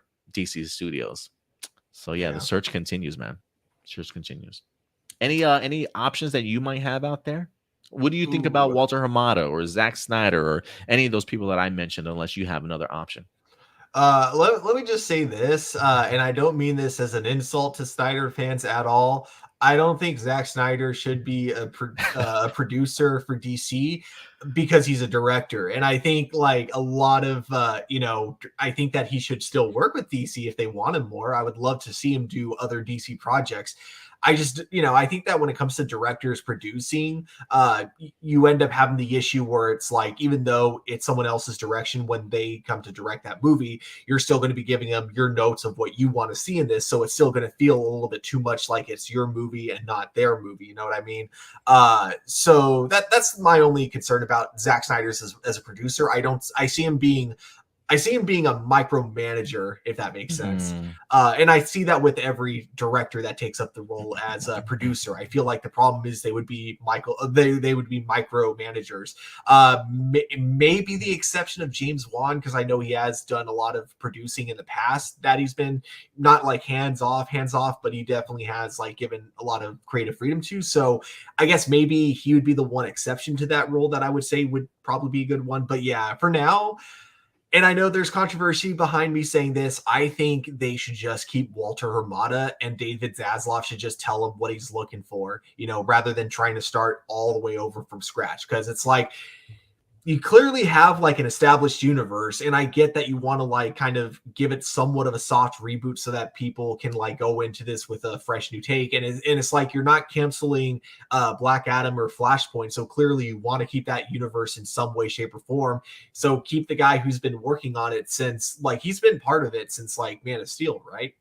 Walter Hamada, no, he came in as like new management, I think, after the Justice League movie debacle, I believe. Okay. So Yeah. like, yeah, he started off rough, but he got better because I do think that, when it came to 2018, that's when things for DC really started to turn around in a good way. That was when we got Aquaman. It's when we got the Snyder Cut. It's when like they started kind of to take a lot more risks with their films by like having, things that don't even necessarily have to be connected, like the Joker and the Batman. So I think they should keep Walter Amada.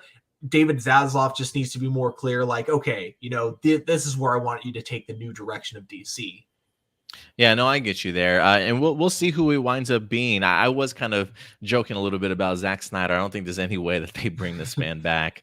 But hey, look, never say never, man. I really have no idea what's David Zaslav's mind is certainly like right now. But we'll definitely continue to keep you posted, as I'm sure more nominees for that position will certainly arise, more names will certainly drop, and we'll definitely keep you posted in regards to the ever-changing landscape of Warner Brothers Discovery, certainly going forward. But let us know your thoughts in regards to Dan Lin not accepting the role for Warner Brothers Discovery. And with that, Stuart, we will wrap up with one last DC topic for us, and that is in the world of DC television, as Superman and Lois is officially back in the news. We talked about this several weeks ago, Stuart, that the original actor that was set to go ahead and play Jonathan Kent in Superman and Lois, we've seen him for the past 2 seasons, has officially departed. He will not be back for season 3, but lo and behold, Stuart, they have officially cast a brand new Jonathan Kent. So let's go ahead and dive into this article and see who will be picking up the mantle for this upcoming season. And this, in fact, comes to us from Deadline.com. They are, in fact, reporting that Superman and Lois, Michael Bishop, to play Jonathan Kent in recasting in the new CW series. So this is a picture of Jonathan, our new Jonathan Kent. I don't know if I almost feel like he looks a little bit more like Jordan now. I don't know if they're going for the same looks or not, but they definitely have found him. Australian actor Michael Bishop has been tapped to play the role in the upcoming 3rd season of Superman and Lois. He replaces Jordan Elsas, who played Jonathan for the first 2 seasons and revealed he would not be returning for season 3. So yeah, it doesn't really have any of his work attached. I'm trying to see if there's any other details. It says Bishop recently made his American film debut with his breakout lead role of DJ Maz in Disney Channel's original movie Spin. So you Disney Channel fans, maybe you've seen Spin. His other recent credits include the role of Teddy in the Australia TV series Grace Beside Me. So he's definitely an Australian actor, but his American film debut was in the Disney Channel's original movie Spin, and now he's being attached to be Jonathan Kent in Superman and Lois. Do you expect this transition to be a weird one, Stuart, or you think it's just going to pick up right where we left off at? It's not like the movies. I feel like you can maybe get away with it in television of having somebody else come in and play that similar role. How do you think they'll handle this, though?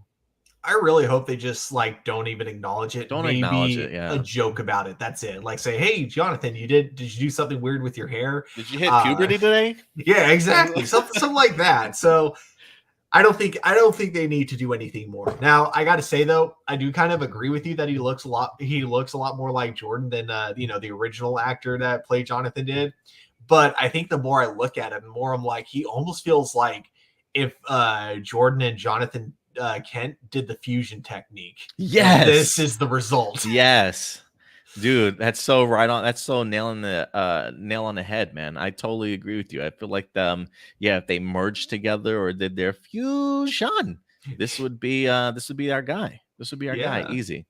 But yeah, I'm with you, man. I hope it's just a case of just don't even mention it, or if you are gonna mention something, let it just be a side joke or something like that. I mean, Don Cheadle was like, "Look, I'm here. Let's get over it. Let's move on. Let's go." Maybe a little bit more jokingly like that for Superman and Lois. But even if they don't, again, I don't even think you need to. Just go ahead and certainly tell the story that you were continuing to tell and move forward. I don't know. Do they ever put like disclaimers at the beginning of new seasons, like the Jonathan Kent actor has officially changed due to whatever, and now so and so will be taking the role. Like, is that like a something that they have ever done in television series? I don't think there's like a quick recap of what happened over the summer. I feel like maybe they did that like with older television. If there was ever like kind Oh, of maybe. a recasting, they may have had like an announcement saying the following role will now be played by yada yada or something like that. But I don't know. I haven't seen a TV show ever like do that whenever they have to Yeah. like recast someone. In fact, like I think there was also, I think Superboy had that exact same thing where it's like they had the actor for Superboy in the first season leave the show, so they ended up just completely recasting him, but like they said nothing about it though the next episode. Yeah, we didn't get the opportunity to do that with Kate Kane. Well, I guess they did. They did go ahead and actually recast somebody else They for her, but it did, was but handled differently. even the way they like recasted Kate Kane, it was weird because they ended up having a season long storyline about it when it's like just she looks enough like Wallace Day to where it's like you could just have Wallace Day appear and someone be like, oh man, I guess it's been longer than I thought, or something like that. Yeah. It's just, I don't know, to me it's just way more effort than you need when you're going over a recast. And I get it if it's someone who had a 10-year legacy as that character, then maybe I could see why you would want to give them a proper send-off rather than just recasting them. But if it's someone that's literally been with the show for one season and then according to the behind the scenes stuff was a pain in the ass to work with for said season, is it really that disrespectful to just like be like, oh hey Kate Kane, it's been a while, you look a little different? Yeah, I don't think so. I'm surprised they didn't go other ways with it, but yeah, man, we'll see how this turns out for Superman and Lois. Anytime you got to recast is always interesting one. Marcelino says, I like the choice for Jonathan Kent. My cousin, for some reason, wanted someone named Jimmy Michaels to play Jonathan Kent, but I'm glad that never came to fruition. I'm not exactly sure who Jimmy Michaels is. Does that sound familiar to you? Jimmy Michaels, looking them up right now. And I bet you he probably has a better English accent than Jordan Elsass even did. I feel like these international stars, man, they come over and they hit you with their American accent, and you think they're American the entire time until they get into interviews. And I'm like, oh shit, he's British. Oh shit, he's Australian. So I am eager to see what Michael Bishop's work is going to be like. But talk about landing a great role, right? Like if your debut was a Disney Channel movie, and now you're getting to be playing side by side Elizabeth and Tyler as Superman and Lois. Man, talk about an upgrade in your career. Yeah. I definitely can't find Jimmy Michaels anywhere. So Okay. yeah, no idea. Um, and Frankie says they do that on for soap operas, but for this one, I say don't acknowledge anything and just drive on with your story. Yeah, I think you can get away with just driving on with the story as well. But guys, let us know your thoughts in regards to the new casting announcement that we have for Superman and Lois. Hopefully, seeing a brand new face won't take you too much out of the series, and you can still enjoy it for what it is. But Yep. yeah, other than that, guys, I think that will do it for us in regards to all of our main topics here today, guys. Thank you very much for certainly joining us, and let us know what some of your favorite topics were certainly to discuss here, and feel free to leave some comments in the live chat. Just curious. Did you hear recently with David Ramsey in an interview, like bringing up Green Lantern? Oh, he had a recent interview. Yeah. So What do you like say? I'm not sure if you have finished the recent season of The Flash, but they basically kind of wrapped up that Green Lantern storyline and Oh then yeah, without actually even going over Green Lantern, if wrapping it that up. makes sense. Yeah, Yeah. they wrap it up without even like having it be related to Green Lantern at the very end. So it was just like, I don't know. Oh man, It was weird, especially because like I it's rough. jokingly felt like they kind of gaslighted the fans with that storyline. But that all being said, got another interview with David Ramsey, and this dude loves trolling his fans, I think, at this Really? point, because he's like, oh, I mean, yeah, just because the Green Lantern storyline is done in this universe doesn't mean we can't continue it in Superman and Lois. I'd love to see what Green Lantern could look like in a show with a bigger budget. He never said it was going to happen or anything like that, but he definitely, teased the idea that he was interested in keeping that going in the Superman and Lois universe. Look, David Ramsey, I'm not going to get my hopes up, sir, and Same. and you shouldn't either, David. At this point, like I wonder if he's just projecting in the sense that he wants that to happen, but nobody's told him anything about it happening. Like I feel like he's just keeping his fingers crossed and maybe putting good vibes out there, hoping good vibes will certainly come back. Um, yeah, I don't see why we should go over it. Like if you didn't tackle it already, I don't see the point of even going back to it and rekindling that storyline. What about you though? You think it's worth it, or do you think we're way past it at this point? I think, yeah, I think we're way past it. There's not really a point to going back to that anymore. You already kind of like decided not to. I don't know. I wish personally that at the end of Arrow, when we got the Green Lantern tease, I kind of wish they ended it there. And then future Diggle Mm. appearances, he would just be like, "Oh yeah, I had other things I was doing." That way at least the fans can just like know in their heads that they gave us what we wanted without having to worry about whether or not we get to ever see it play out. At least we know in our heads that it played out. But no, it's the fact that they decided to keep it going. They kept teasing us for an entire season, and then one season later, so 2 years later after teasing us with this, they just kind of went with the most. And I go with gaslighting for this because of like just the dialogue in it when he's like, the cube, it offered me so much and it made me believe that I wanted it too, but I don't. And I'm like, okay, replace the word cube with fans. And what he's basically saying is the fans, wanted me to have this power as the Green Lantern, and they made me think that I wanted it too, but I don't. Oh, you think? Oh, that would be. That's. I think they're being full meta, and that's what they were trying to say. I mean, you might be right there, Stuart. Because my thing is just like, why even introduce that storyline if you're not going to do anything with it? I mean, I know that maybe the circumstances and the back and forth on Diggle's mind made him go into deep thought and contemplation about his life, but I don't give a fuck, Diggle. Like, did you get the ring on or not? I want to see you as the fucking Green Lantern, bro. Like, don't tease me about that. Like, you can still grow as a character and become a brand new superhero. Like, it's okay, man. I think they could have easily have pulled it off, but don't tease me with it and then drag me along for 2 years and be like, oh, just kidding. I decided not to do it. No, don't do that. Like you've already ruined that storyline for me anymore. I don't need it anymore. I don't need it anymore. Yeah. Not only suddenly changing your mind, but suddenly changing your mind and being like, well, I mean, I never wanted it in the first place. It was you. You're the one who told me I wanted it. Yeah, like you keep being Spartan, my guy. Okay, I'm sure anybody else would love to have been Green Lantern over your ass. Spartan, come on. Anyway, but we'll see what happens in regards to that going forward. But look, we still have a Green Lantern series that's certainly still in the works at HBO Max to certainly look forward to. And regardless of whether or not he's Green Lantern, I am actually looking forward to him in season 3 because it does seem like he's going to be playing a pretty big role. Yeah. Okay, we'll see what they do in this new world. If Green Lantern does come to fruition, watch him not even be Green Lantern. He's going to come out and be like, "Hey, I'm Martian the Manhunter in disguise." Oh my God! Not gonna lie, that would be a really funny twist. If like my name is John, but it's John Johns. Like, oh my God, that would be funny as hell.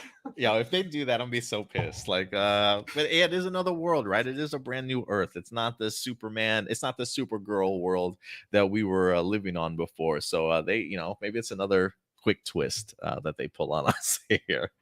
But with that ridiculousness out of the way, let's get into what time is it, Stuart? It is a time for live viewer questions.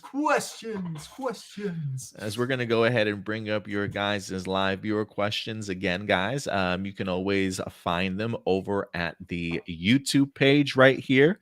Go over to our community tab. And it is, in fact, the second post down. Always feel free to check it each and every week. I know sometimes I tend to drop them a little bit late if it's not on a Wednesday. Sometimes it's a Friday. Sometimes it's like Saturday late afternoon.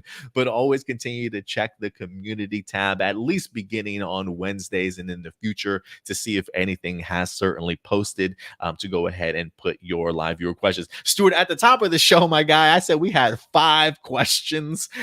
Yeah. it is now ballooned to 22 questions. So everybody has definitely heeded my advice. Thank you very much, guys, for at least shooting some questions over here. And whatever, we'll definitely go ahead and dive into this. So That's let's why my begin.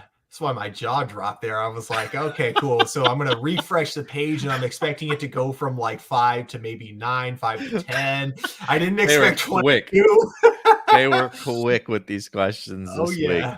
Thank you so much, guys, for certainly coming through. We'll start off with good old Ram Jam, a longtime follower of the channel here. He says, "Hey, Adam, hope you and your family are doing well." We certainly are. Thank you, Ram Jam. Couple of questions. With Batman Cape Crusader not moving forward on HBO Max, which streaming service do you think this series will land on? And would you like to see a new Friday the 13th movie remake? I don't need another Friday the 13th movie remake. I mean, maybe in a few 5-10 years, maybe I'll take another one. Right now, nah, I'm good. But as far as Batman Cape Crusader, Stuart, I would be shocked if nobody picked this up.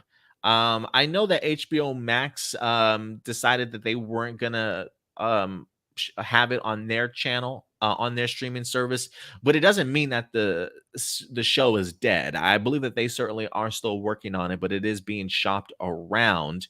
Um, I personally, I personally wouldn't mind Amazon, maybe. If I had my way. Is there any streaming service that you would like to see Batman the Cape Crusader on outside of HBO Max? I don't really care what service it goes on because I feel like it would look exactly the same no matter what. I mean, I guess maybe I would prefer if it was Netflix, Amazon, or Hulu, not Disney Plus or what was the other one? Paramount Plus, only because I feel like they might be a little more like hands-on micromanaging type of thing. But if it's the other three, I feel like they'd be completely hands-off because it's like it's a show with J.J. Abrams, Matt Reeves, and Bruce Timm attached to it. So it's like if I were distributing that show, I'd be like, yeah, you guys do whatever you want. Yeah. That said, I do think Hulu would be the most likely because they do really like expanding their catalog of adult animation recently, and plus because Hulu is owned by Disney, I feel like Disney would help. I think like you would have multiple companies chipping in a lot of money to help bid for this show, so that way it could be like a DC property that they can all share together. And yeah, especially again a DC property with Bruce Timm returning, and he being the man that made like the most popular Batman television show ever. Yeah, I wouldn't mind Hulu at all. I mean, you might have actually convinced me to even pick Hulu over Amazon Prime. Jeff Bezos has enough money already. I'm not trying to get him into space a second time. Yeah, I'm cool with either or Amazon Prime or Hulu, but those are probably my first two suggestions. And I would be kind of curious as to exactly like how much they're going to be paying for this property. Because if anything, I do think they need to land it. I do think that this series needs to happen. There's just so much positive momentum behind it, I believe. Oh, and then as for the second question, I don't want to necessarily see a remake of just Friday the 13th. I do kind of want them to reboot the franchise, not just for that, but Nightmare on Elm Street and Halloween as like a cinematic universe, so we can finally have that like Ash versus movie where it's like Ash versus Freddy versus Jason versus that would be epic. Whoever else they could get in. Creatively, that would definitely be very epic. I would not be opposed to something like that. But even the monster universe is kind of taking their baby steps of putting something together. But you got some pretty well established horror characters. That would be a crazy cinematic universe. One I would not want to live in. Oh yeah, I'd love to see. Wouldn't want to live there. Wouldn't want to live there. Marcelino says it would be cool if Batman Cape Crusader went to Cartoon Network. That's always an option, but I think you probably want more eyes on the product than Cartoon Network. But not a bad choice. Not a bad choice. That would definitely give me feels of like old school cartoon series for some reason. But then again, I haven't really followed Cartoon Network in years. So Marcelino, speaking of Marcelino, he says there have been countless times where you guys have defended films that get called out as ripping off each other, claiming it's not a ripoff, but more of a coincidence, or some elements are borrowed, but it's still its own thing. Like you defended The Lion King being a ripoff of Kimba the White Lion, or Prey being a ripoff of the Predator fan film Warrior Predator. However, what are some scenarios where you will call out a film for being a ripoff and will refuse to defend it? And you're not allowed to use any film made by the Asylum because those films are meant to be bad. Damn. Okay, because literally I was about to say anything by Asylum. Oh man. Did he just take our answer from us? I'm trying to think of other suggestions of movies that felt like they were getting called out for being a ripoff. That actually was a ripoff. It's because like for me, I don't really consider something a ripoff unless like you have the director like completely in denial about it, like acting like they completely came up with it 100% like originally.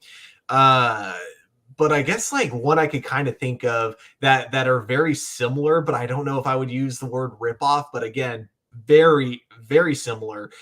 Christopher Robin, the most recent Christopher Robin movie that came out, like with Ewan McGregor, and Hook.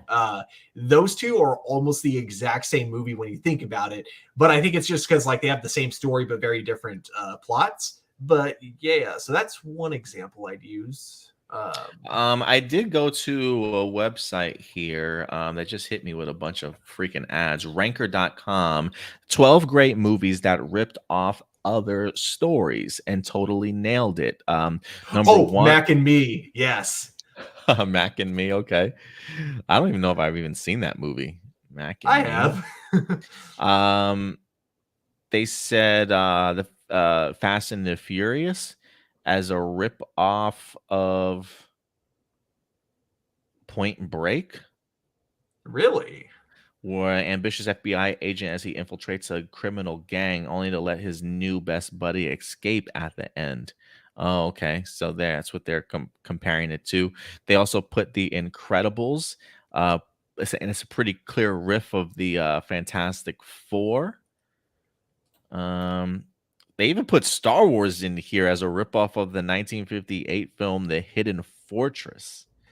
Okay, I majorly disagree with that one. And again, I kind of go with inspiration. There was definitely a lot of inspiration from Hidden Fortress, and George Lucas would not deny that. But no, I wouldn't call that a ripoff at all. Yeah, that's really the only ones in here that are really jumping out at me that I would agree with. Yeah. I don't know. Oh, Disturbia, a ripoff of 1954's Rear Window. Yes, actually, that is one that I would agree with because again, if there was nothing in the movie to like kind of give you the indication that the director was, was definitely trying to say he was inspired by Rear Window, but it is basically the exact same movie as Rear Window, but with Shia LaBeouf. Yeah, that's probably the one I would probably land on, if anything. So yeah, that's a good question. Marcelino definitely had us do some research there. Jessica Friedman says, would you like to see one of the In Space Rangers guest star on Cosmic Fury? And once the Flash ends, do you think we will see the Arrowseer gang together again one day? Maybe Arrowverse gang? Maybe I think that's what they might have meant to say, but had a mistypo.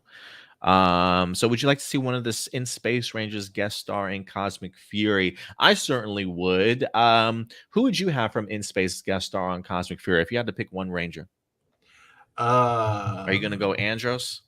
Yeah, I feel like I would go with Andros if I was going with In Space. I don't know if this counts because she was in Space, but she wasn't a Ranger, but also like Astronema would be a close second. Oh yeah, Astronema would be a really great one. I would take either her or even Cassie, the Pink Ranger, to certainly be in there. So that would be my option. And just to clarify for Marcelino, this says I meant what are some films that are a ripoff that you will refuse to defend? Yeah, I won't defend the Shia LaBeouf movie. Yeah, same here. Yeah. And like with that question, it's not that It's not that there aren't movies that I believe are ripoffs. It's just that right now I can't think of anything off the top of my head. But if we like while doing the live viewer questions, if I think of more, I'll definitely kind of just mention it as we go along with the show. I gotcha. And once the film The Flash ends, do you think we'll see another Arrowverse gang together again one day? I don't think so.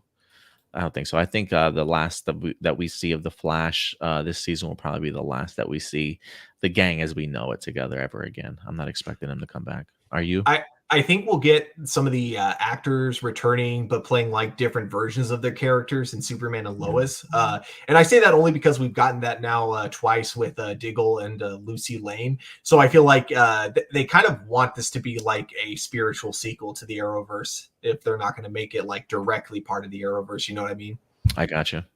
Blossom. What's up, Blossom? Of all the Power Rangers in Dino Fury, who's your favorite?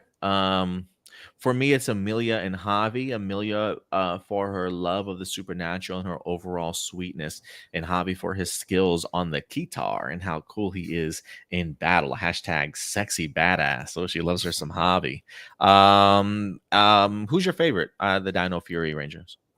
That's a hard one. I think for now I'm going to go with Amelia again because of her passion for the paranormal, and just kind of it's a very different type of character than we've usually gotten in Power Rangers because of that. I'll go with Izzy. I really love Tessa Rao and her performance as Izzy, and I'm not trying to be biased or anything. I know Izzy's been getting a ton of attention and fame lately out of Dino Fury, and I really am trying to think of other characters that Dino Fury. I mean, I really enjoy a lot of them, but Izzy just stands out to me. I think she just I don't know. I think her storylines work really well for her. She captures my attention. I love her relationship with her family. I kind of really love her attitude. Like I really do love the attitude that Tessa Rao brings to Izzy. She's definitely not a pushover. She certainly speaks her mind. I love the facial expressions. Like I feel like she wears her emotions on her face, and her temperament is showcased very easily as well. But it's just aspects of that I enjoy. I feel like I haven't necessarily had such a sassy ranger in such a long time, but I appreciate that sort of attitude that she brings to the role. So for me, it'd probably be Izzy. And then after that, maybe Zato is a close second for me. Doomsday, would it be hilariously messed up if after Peter's identity was revealed at the beginning, Ned and MJ pretended to not know Peter in order for them to stay out of his controversy? Okay, kind of like that selection or a reflection of like kind of real life celebrities when like something comes out about them, and then you get like people that have been friends with them for so long being like, I'm not working with them anymore, because you kind of had that with like Seth Rogen and James Franco.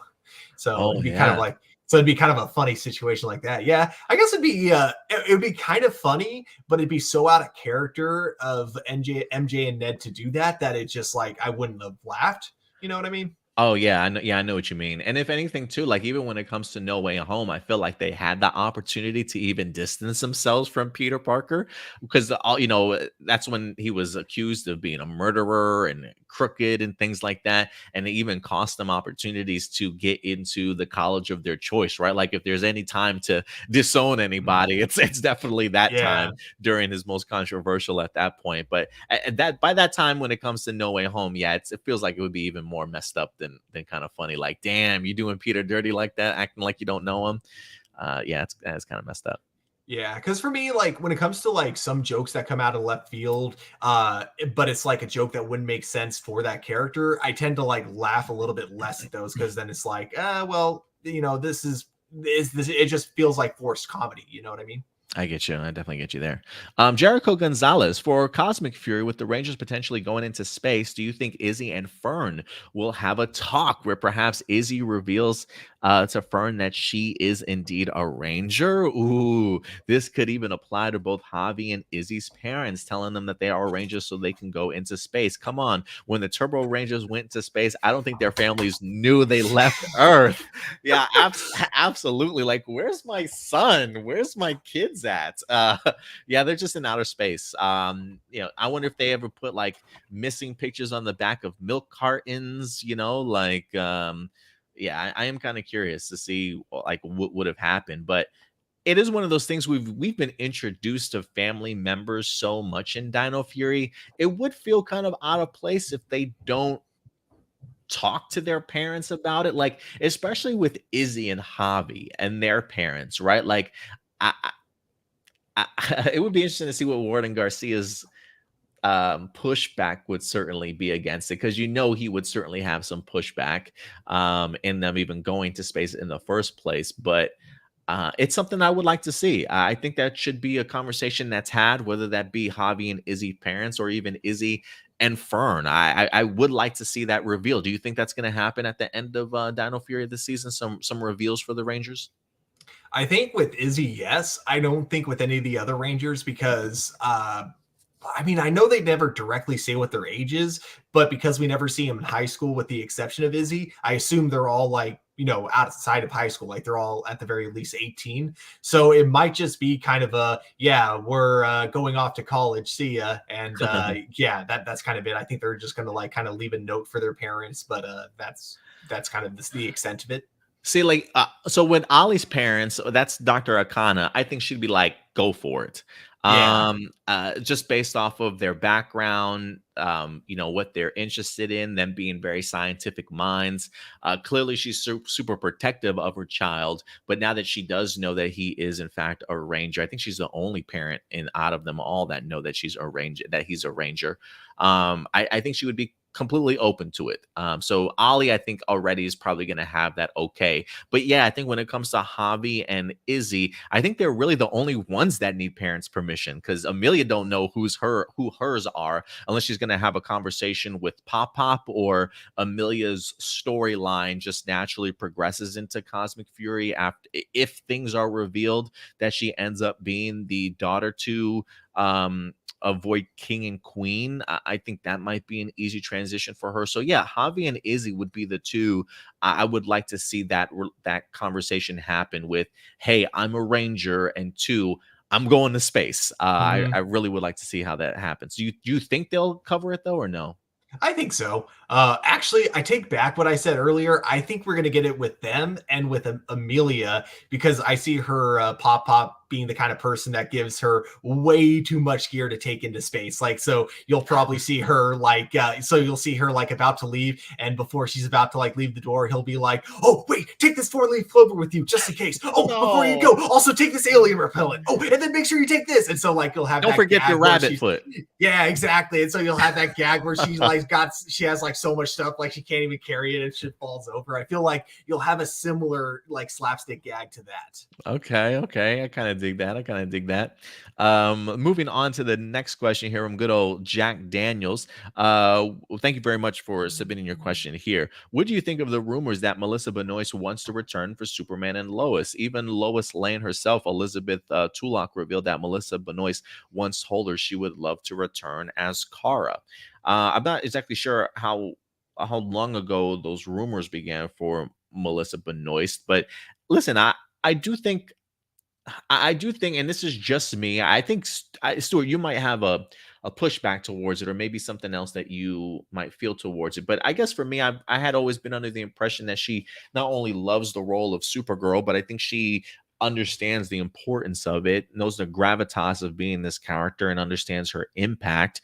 I know that she clearly wants to go on and certainly do more with her life, but I find it hard to believe that she wouldn't want to come back in at least a cameo role for maybe 1 or 2 episodes from time to time, or just a one-off. Who certainly knows? I mean, who knows? Maybe Kara doesn't even put on the cape and cowl, and she's just there as Kara Danvers. But there is a part of me that thinks that if they were to call her up and say, "Hey, we'd like to have you as a cameo," I think she would probably fit it into her very busy schedule and certainly make it happen, because I do think that she loves the character, even though she might be over sort of doing the show. I think she understands her importance. So I think that she will return at some point in time. But what about you, Stuart? Do you feel differently about Melissa Benoist and her possibly returning? Yeah, I mean, a lot of people talk about how she's like absolutely done with Supergirl, and what I think it is I don't think she's necessarily done with the show or with Supergirl altogether. I think she's just done with the show, and again, it kind of because filming a CW show requires like a lot of commitment, a lot of time. I Yeah. can't really blame her for that. So I think that if she's coming into Superman and Lois as like a guest role for like a single episode, I think it'd be more than possible. Like I feel like that's something that she would definitely love to do, and especially because like it does sound like she really enjoyed the couple of times she got to work with Tyler Hoechlin Mhm. and Elizabeth Tulloch. So yeah, I see it as a huge possibility. Yeah, I think so too. I'm going to keep my fingers crossed for that, Jack. Um, Adam Perea, Power Rangers being union and non-union. You guys mentioned this in your Cosmic Fury cast reveal live stream. Is the whole union and non-union thing still an issue today when it comes to bringing back old actors for Power Rangers? I remember MMPR panel Walter Jones said he's still in the union, so it's still really hard for him to come back to Power Rangers. This confused me because we had Austin St. John refer to Beast Morphers and Catherine Sutherland in Ninja Steel. I have no idea with Austin's case if Hasbro was able to bend the union issue so Austin could return. All I know from my research and from Austin himself through many interviews at conventions, being in the union allows an actor to have job security. So they are to participate on a different project that is non-union. They will still have their jobs when they go back. Austin even said this when he was overseas as a paramedic. He denied all invitations to return because he didn't want to risk losing his license as a paramedic and then reapply. I think being in the unions allow an actor to be treated as a real actor and to be on real shows and movies, even for kids. And it definitely, unions just protect you in general as an actor in regards to if there's anything that goes wrong on the set, sort of thing, that you're definitely covered. I don't know if the union and non-union thing is even a thing anymore. I'm trying to remember when I had my conversation with Jinsaku this past week about our Cosmic Fury speculation when we talked about the idea of the MMPR reunion possibly being scrapped. I thought he mentioned the idea of the union non-union thing wasn't even necessarily an issue anymore. Because for me, I would assume that if you're Hasbro, you're probably pro union and would lean into having union actors, but I don't know if it's just because it's Power Rangers, if that's not something they do, or maybe because it's filmed in New Zealand.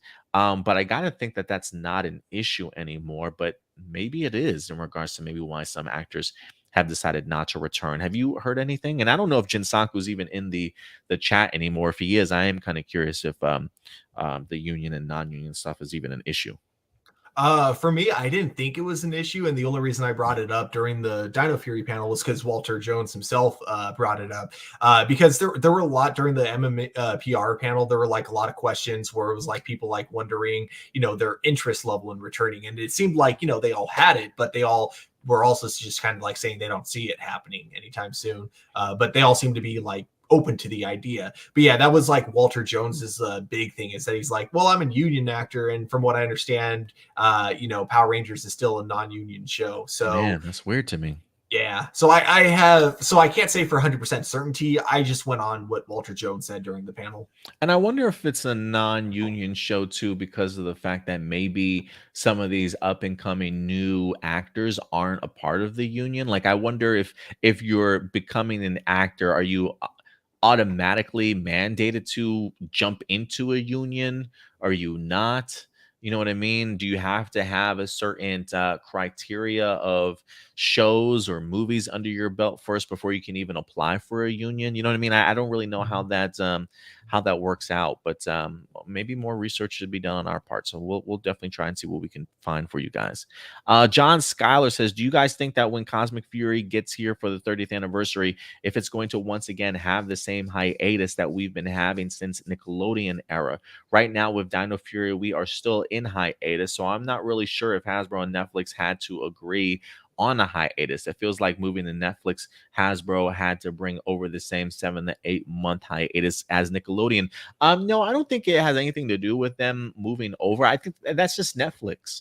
And I feel that's something that I even warned about when we were talking about the transition from Nickelodeon to Netflix. Like, we're still going to have to wait in some capacity or another, whether or not they drop an entire half of or an entire season of Power Rangers.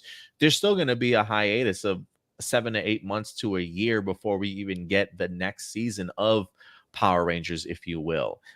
So there's always going to be some level of hiatus, whether that means waiting from season to season or waiting from part to part of a season to certainly drop. There was a report over on Twitter, and again, it's just a report that did not have any source connected to it. So I don't know, one, I don't know who the source is, so I don't know if this is something that we should even pay attention to.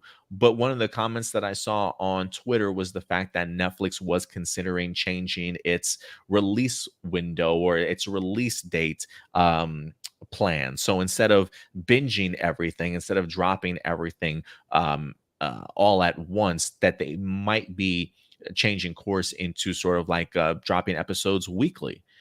Whether or not that's going to be affecting, say, Dino Fury going forward, or even the next season in Cosmic Fury, that I don't know. We'll definitely have to see if that's going to be, hey, we're going to drop part 1 here and then part 2 there, or we're going to go through this entire series, but we're just going to be dropping episodes on a weekly basis. We'll have to see here, but I don't know what they're going to do, but I am at least still expecting some level of hiatus to some extent. What about you, though, Stuart?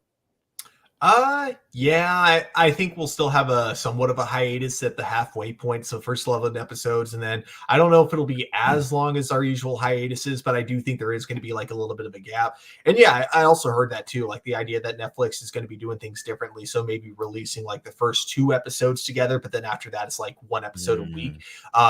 Which for a show like Power Rangers, I'm actually okay with, because it's episodic enough to where it's like I'm not, it doesn't feel like a show you have to binge. Whereas like if Netflix started doing that with Daredevil when that show came out, oh man, that would have been torture. And especially with Cosmic Fury, right now we're under the assumption it's just going to be 1 season, so I am expecting like at least 20 to 22 episodes for the show. If what we read was true and Netflix is going to be changing course in how they release their shows, I wouldn't mind the idea of a 20-week sort of brand new episodes for 20 weeks. That would be great. Or like you mentioned, maybe they drop them like two at a time each week or something like that. That would be a pretty interesting release schedule, but I'm open to it. So Cosmic Fury will either be dropping like that, like we mentioned, episodically each week, or will still be the 2-parter, if you will. But I'd still expect to be some sort of hiatus if they go the 2 parts for sure. Power Rangers Legacy says, I still think it's such a bummer that the Disney era Power Rangers were the very first, watching were the very last time we had a proper team up crossover. I really hate that Saban really ended those with the Neo Saban era. All the ones we've gotten, which were the 20th and 25th anniversary, were just underwhelming, and huge emphasis on Tommy. The team ups we've had in the Disney era was so great, even though they were still in the 22-minute time frame, but at least they were 2-parters. Each Ranger team that came back were used very well, and it felt like they just came out of their individual seasons. Even Operation Overdrive, which was not liked by many, it still gave us a great 15th anniversary crossover where the Rangers themselves gave us short and believable references to their lives. Really wish we got those back, and Saban and Nickelodeon really handcuffed the franchise for 10 years. I do miss those days too. Power Rangers Legacy, so I certainly feel you there. But I'm hoping that we do get ourselves a pretty cool little team up here for the 30th anniversary. I have been hearing rumblings of Beast Morphers maybe being a part of a crossover event here as well, which I would be open to also. But what do you think about his comment?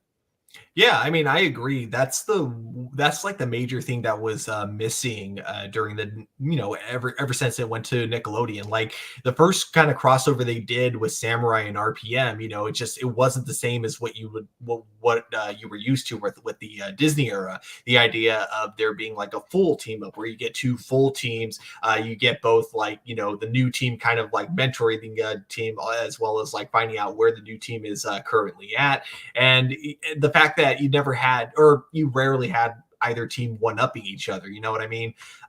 So it sucks that those traditional crossovers are, gone. But yeah, if they do decide to do like a Beast Morphers, Cosmic Fury team up, I think that would be a great way to like at least have a final season where the traditional crossover kind of comes back. Yeah, that would be pretty cool. I hope they pull the trigger on that. That's something I definitely would love to see. Abase, what's up, Abase? He says, I read on Twitter that Ninja Steel was such an atrocity to Power Rangers that Dino Fury itself had to acknowledge and fix the issues Ninja Steel left behind. The Dino Fury Rangers actually acknowledged and made fun of Mick's name when he came back in season one. Of his name sounding like the word mechanic, which the Ninja Steel Rangers never mentioned, even as a joke.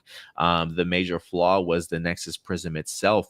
That it took Dino Fury 3 years later to finally give and explain its origins, even cleverly using it to lead the Green Morphing Master to locate Ion in his full introduction episode, and how the Morphing Masters used Nexus Prism to finally explain and separate Dino Thunder, Dino Charge, and Dino Fury as being different Dino seasons while keeping MMPR intact. And you know what's crazy about that, Stuart? Like, this is the same writers.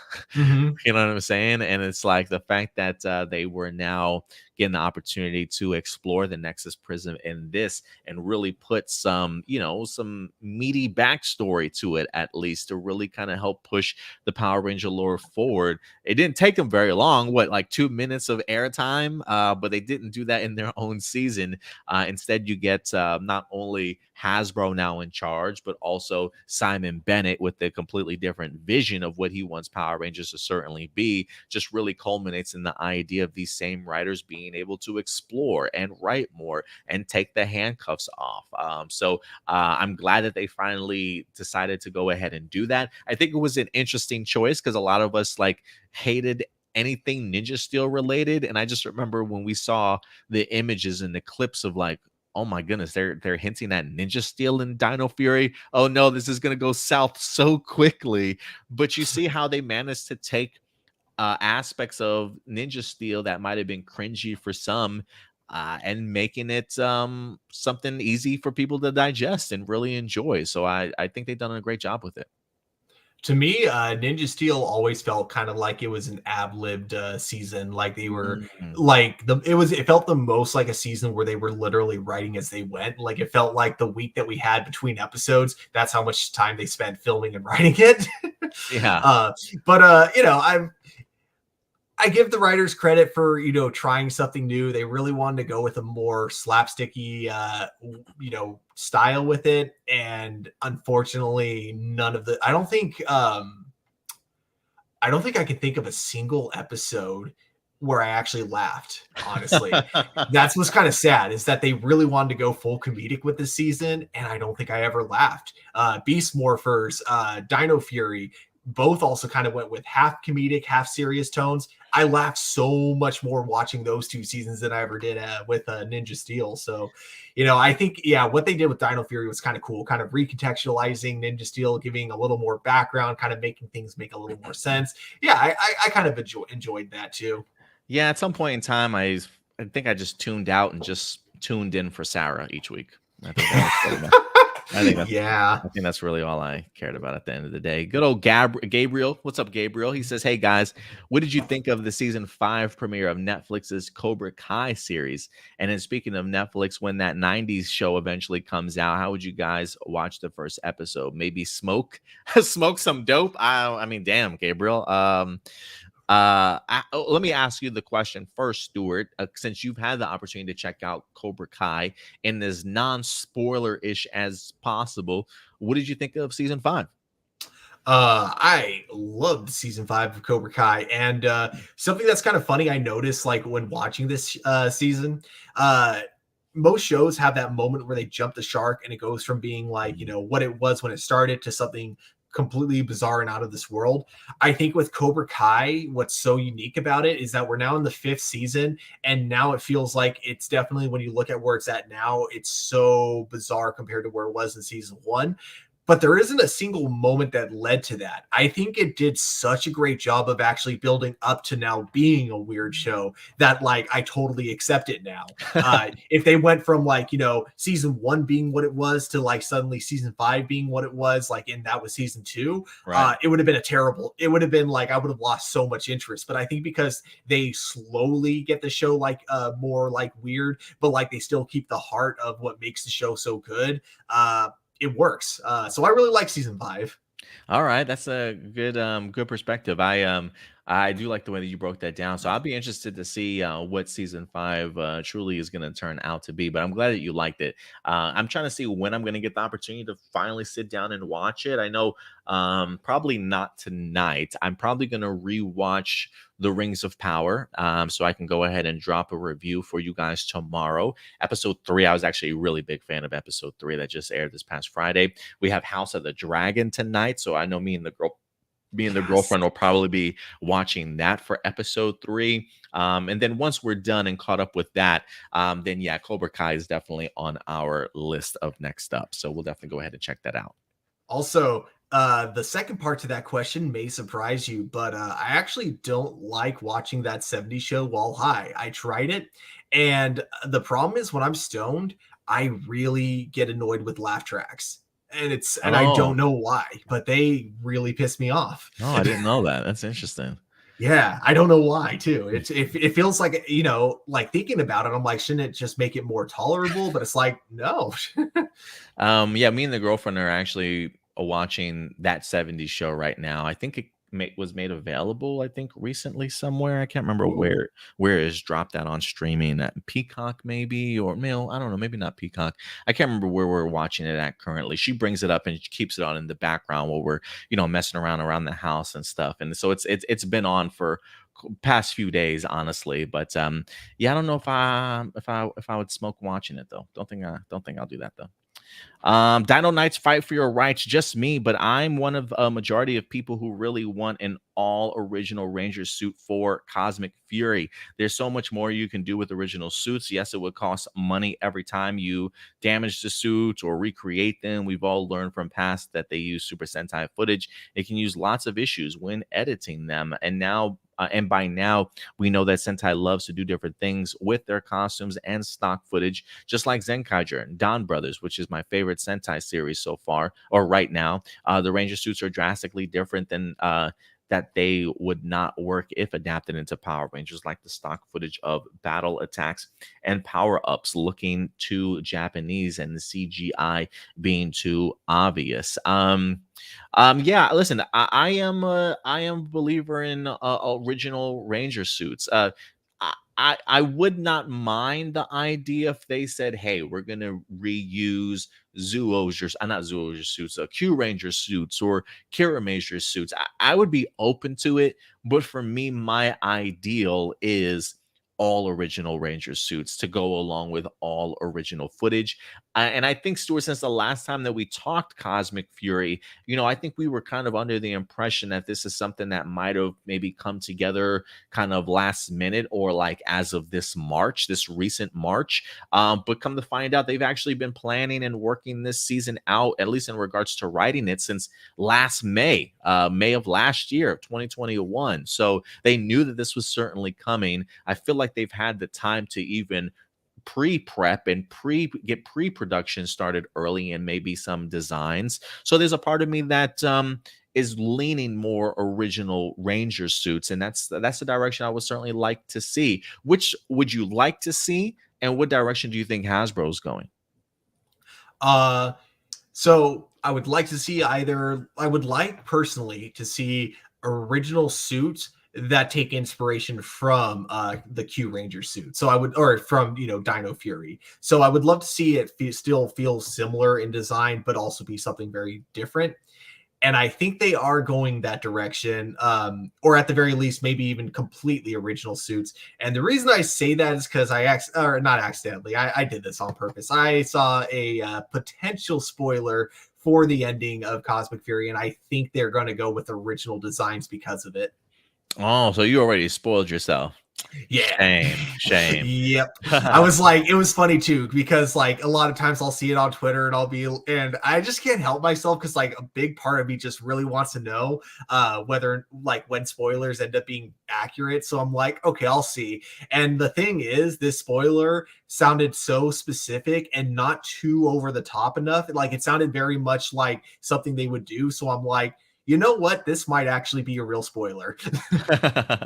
So we'll see how it turns out, man. But yeah, I'm hoping for some original suits here. Nicole Robertson, she says, "Hey y'all, hope you're all doing well with the announcement of Hasbro Pulse 2022 coming the day after the Netflix release of Dino's Fury Season 2 Part 2. What do you hope or think gets announced at Hasbro Pulse, and do you think it will be on par or better as the ones we've seen in the past?" I remember Hasbro Pulse was the bigger virtual celebration of Hasbro and Power Rangers Dino Fury specifically. The Fan First Fridays and Tuesdays were the most disappointing ones. Yeah, I'm expecting big things from Hasbro Pulse 2022, or at least like knowing that we're going to be getting probably some brand new announcements from there.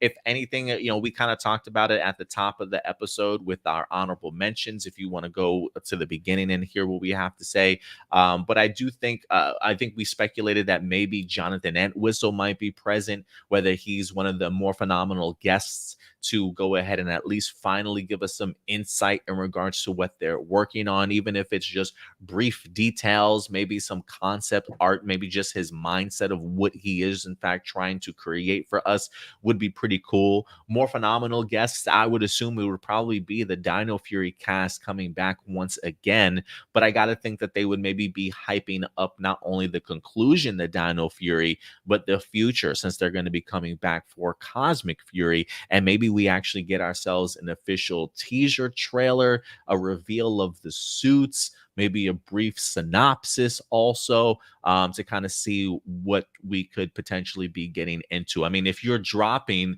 literally the day after Dino Fury's Part 2, yeah, you definitely want to spend some time promoting it. Like, hey guys, the final part of Dino Fury is out. But I do also think you want to utilize Hasbro Pulse as the biggest convention that they have virtually to showcase what's coming in the future of 2023 and maybe give us a better idea as to when we can expect a release date. So that trailer, Stuart, that we talked about that we did not get at Power Morphicon with the stock footage and things like that, that's a trailer that I'm hoping that maybe we kind of get a brief teaser of here at Hasbro PulseCon. But what else do you think? Do you think we'll get that and more? At the very least, I think we're getting a suit reveal. At the very least. Okay. Oh, that suit reveal would be pretty fantastic. I really Yeah. hope that that's something that they decide to tackle. Fingers are crossed. Absolutely. The most talented man alive is here today. I suck my own balls. He says, you guys will have already talked about this, but anyways, what do you think of the new actor who will replace Jordan Elsass as Jonathan Kent and Superman and Lois? And do you think this new guy will be able to give the same on-screen relationship and presence?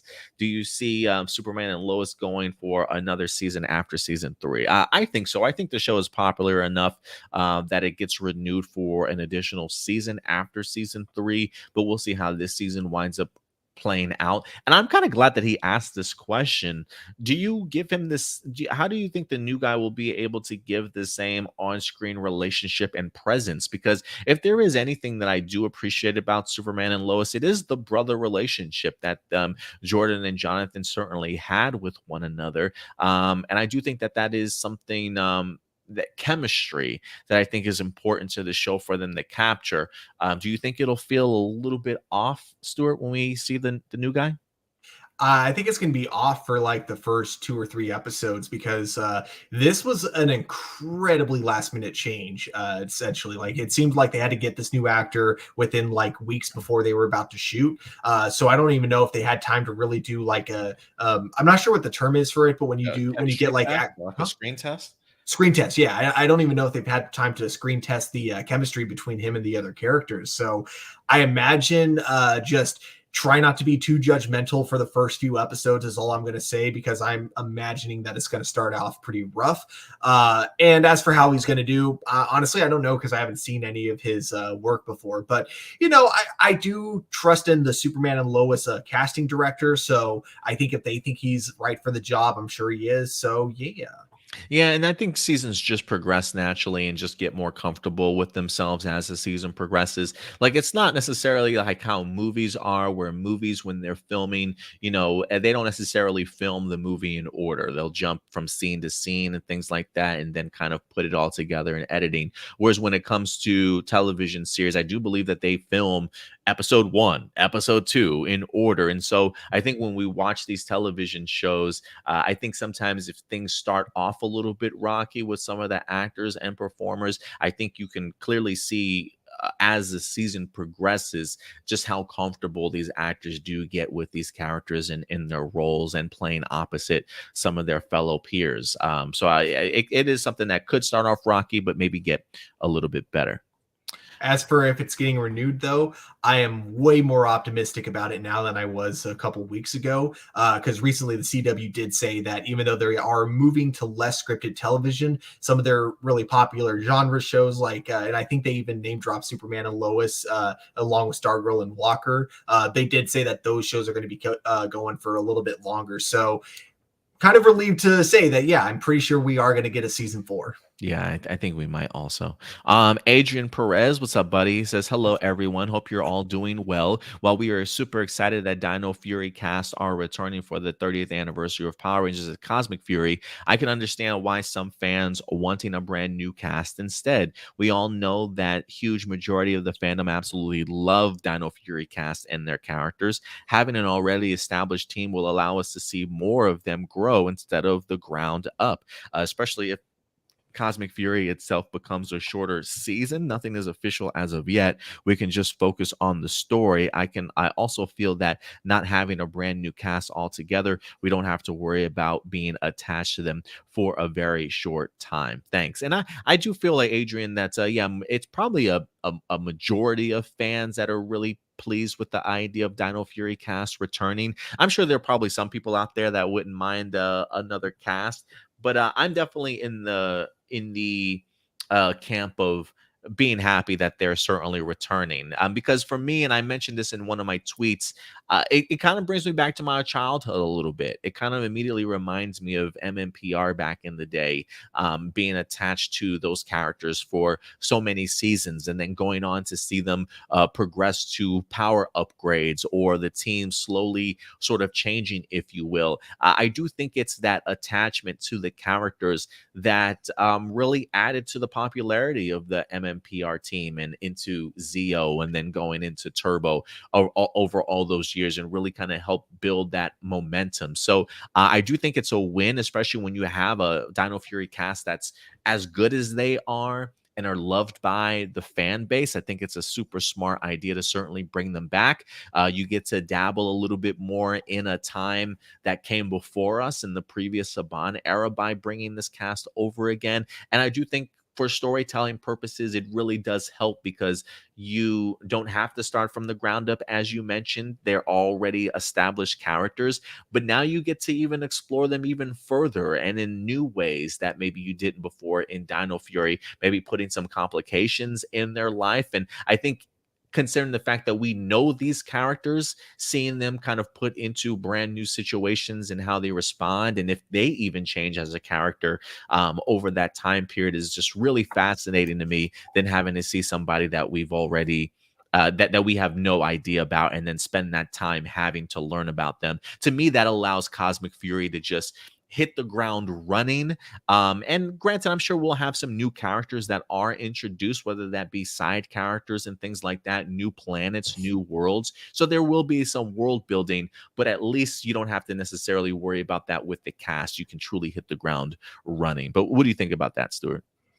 I mean, yeah, I pretty much agree with everything you said. I'd say the one thing that's kind of funny is that it feels nostalgic to me, but for a different reason.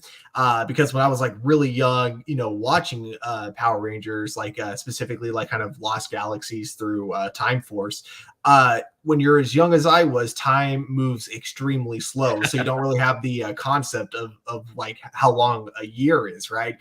So for me, anytime we had a season, it felt like I've had these characters for several years, because a year feels like several years when you're young. So for me, it's like it's gonna feel like I'm keeping these characters for the exact same amount of time as I've had for Lost Galaxy, Lightspeed Rescue, and Time Force, even though I know that's not the case, even though I know it's way longer than, how long we had those, by 2 years. But like, yeah.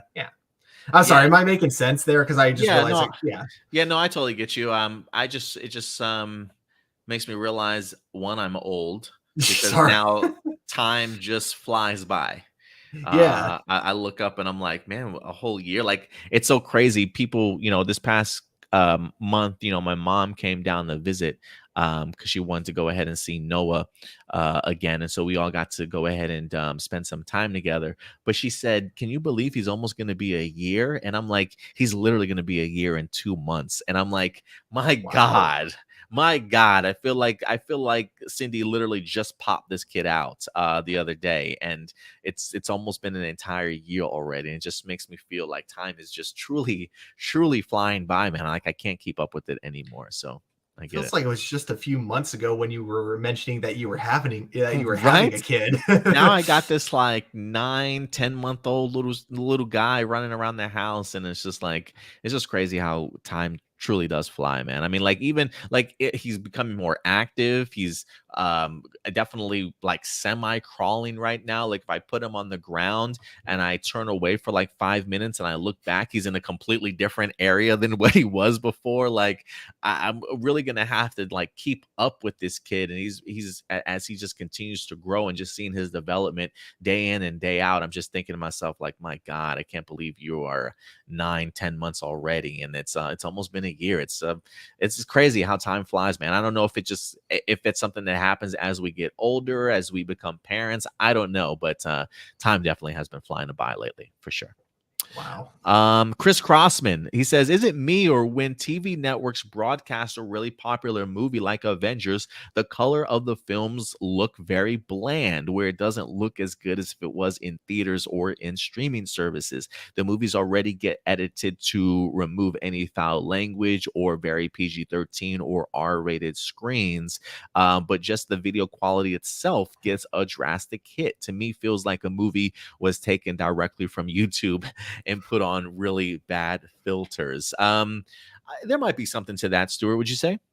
Probably. My assumption is they may have like just a singular setting that they have like for broadcasting all their different materials, and it may be perfect for television shows and news broadcasts. But unfortunately, those settings don't work so well when it comes to movies. That would be my guess. And I know sometimes they'll actually present movies in like full screen mode too, instead of Yes. widescreen. So some things do get cut off. It does look a little different also. So I mean, maybe there is something to it. I mean, if you're talking like general movies that come on just like national televised TV that anybody can pick up, I mean, I guess maybe they're broadcasting 1080, maybe 720 for all I know, as long as it's HD quality. Who knows these days? But like television series like cable or FX channels like that, I would think that they would be able to broadcast like top quality stuff, even though they aren't necessarily like a streaming service. But I don't know why that is. I remember like back in the day too, like early 2000s before like widescreen was more, available for the common consumer. Like they would have like movies that would be playing like in full screen, but it'd be like 4:3. So Mm, it would look really terrible depending yeah. on the movie. Like movies like Matrix, for example, where it's like you need to see that on a widescreen. Yeah. When you watch that in like a box TV, it's terrible. Yeah, it's pretty atrocious. Let's see here. We got good old Stuart in the house. He says, has Jason David Frank movie Legend of the White Dragon been released yet, or is it still in post-production? And do you think this will differentiate himself from Power Rangers, meaning JDF as Tommy, and not be compared to as a fan film? The first few trailers and most recent looked very like a thrown together fan film. I gotta disagree, Stuart. For me, I personally don't think it's looked like a fan film, but I mean, maybe I'm wrong. I mean, look, it is coming to us from Bat in the Sun. I felt like they definitely did start off sort of very fan filmish, but I think the quality of stuff that they've gotten so far over the years has definitely improved. But I will say this too. I think the quality of fan films have drastically Mhm. improved over the years also, so that when you are even getting these produced movies, like I do believe Legends of the White Dragon certainly will be, I don't think I think they probably have a bigger budget than they would certainly traditional fan films. But fan films have really just stepped up in general in regards to their quality. So even fan films these days look as good as like the actual released movies sometimes. So it is I don't want to. I don't want to take too many shots at the Legends of the White Dragon stuff yet, but no, it has not been released. It is currently still in post production. It is set to go ahead and drop, I believe, summer of 2023. JDF was just promoting it recently over at Power Morphicon as well. He was dressed up as the Eric Reed character sort of all week long to go ahead and promote the movie as well. Do I think it'll differentiate itself? I don't think so. I think people are already looking at it and comparing it to as a fan film or just another Power Ranger thing because he is in sort of his own Power Ranger getup, even though it is the Legends of the White Dragon. I think if anything, I don't know if it'll differentiate him from Power Rangers, but I do think it'll show he can play different parts outside of your traditional Tommy character. And I think maybe that's probably what he's aiming for here. But what do you think, Stuart, if you had to break down that comment and question from Stuart? I think it's definitely going to, in terms of like fighting styles and in terms of like morphin sequence, that's kind of where the Power Ranger elements are going to be coming in. But in terms of like story and everything else, I imagine this being something very different. Now, I don't think this is gonna like separate him from the Power Rangers franchise like he's hoping it will. In fact, if anything, I think it'll just make more people, bring up his Power Ranger past. But I do think this is something very new, and even though it doesn't look like a Marvel movie, obviously, I think it does look like a pretty well produced, it does look very well produced, and like I've seen theatrical action movies that look a lot cheaper than this. Yeah, no, I definitely agree there, and I don't think it helps. It's interesting. I don't think it helped. Maybe it did help. Him going to Power Morphicon, also and being Yeah. there. You know what I'm saying? Like you're kind of establishing yourself with Power Rangers. But I know his fan base is Power Ranger fans. You know what I mean? So it makes sense, but at the same time, it's not really separating him. It feels like. Yeah. Let's see. Morgan. We got a couple questions left here. Morgan, what do you think of the rumors of Gal Gadot potentially returning to the DCEU? And what do you think of the Superman and Lois series since it was released as a spinoff of the Supergirl series? Well, I've only watched like the first season of it and some of season 2. I have really enjoyed it so far, and I think Stuart can probably gush about it a little bit more than I do. And listen, I'm always down for Gal Gadot coming to the DCEU again. I didn't think she ever left. I think she still had. I always believe that she still has at least one more Wonder Woman movie in her, and I do think that we're certainly going to get that. Where she goes after that, though, I don't know. It'll be interesting. I mean, Ben Affleck is coming back to reprise his role as Batman once again, or at least as Bruce Wayne in the Aquaman 2 movie. So maybe they are sort of laying the groundwork for at least keeping around some of these characters until they can kind of give a proper sort of send off, if you will. So I'm still under the belief Ben Affleck will be a Batman in the DCEU until they don't need him any longer. Same thing with Gal Gadot. And as far as Henry Cavill, I think we've got maybe one more movie and one more cameo from him, but I could just be getting my hopes up, man. I really don't. But I do think Gal Gadot is safe here. What do you think, Stuart? Do you think we're going to get more of Gal Gadot? Yeah, I mean, like you said, I hadn't heard anything about her planning to leave anytime soon. So I Me see neither. at the very least one Wonder Woman movie left, and then possibly a couple cameos, maybe. Yeah, I agree with you. So we'll see how that works out. Let's see here. Robert Buena. How would you explain to someone only watches Super Sentai? How would you explain to someone only watches Super Sentai and want them to check out Power Rangers, yet they think Power Rangers is just a rip off of Super Sentai? If there was a Power Ranger series that was a full on musical, how do you think that would work? Even when fighting, would it be fun to watch or annoying? A series that's a Ooh. full on musical?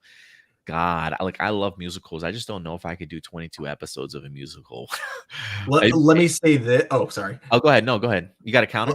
Well, yeah, I'll say this, that like obviously, like I agree with you, as a TV show, any kind of a musical TV show just sounds exhausting if I'm being honest, Yeah. but not an action musical, because a majority of fight scenes are literally just dances, pretty much. Like Yeah. everything, the way you go over choreography is the exact same way you would for a dance. So I actually think the idea of like embracing the idea of it being choreography and going all out with a full on musical for fight scenes, I think that's a brilliant idea, honestly. I would love to see a creative director challenge themselves and try to, I don't know, maybe there are movies that do that, but like I can't think of any that are like a full-on action musical. But if anyone knows of any, definitely let us know in the comments, because I'm kind of curious. But I personally think it could work, not as a TV show though. Power Rangers the musical movie.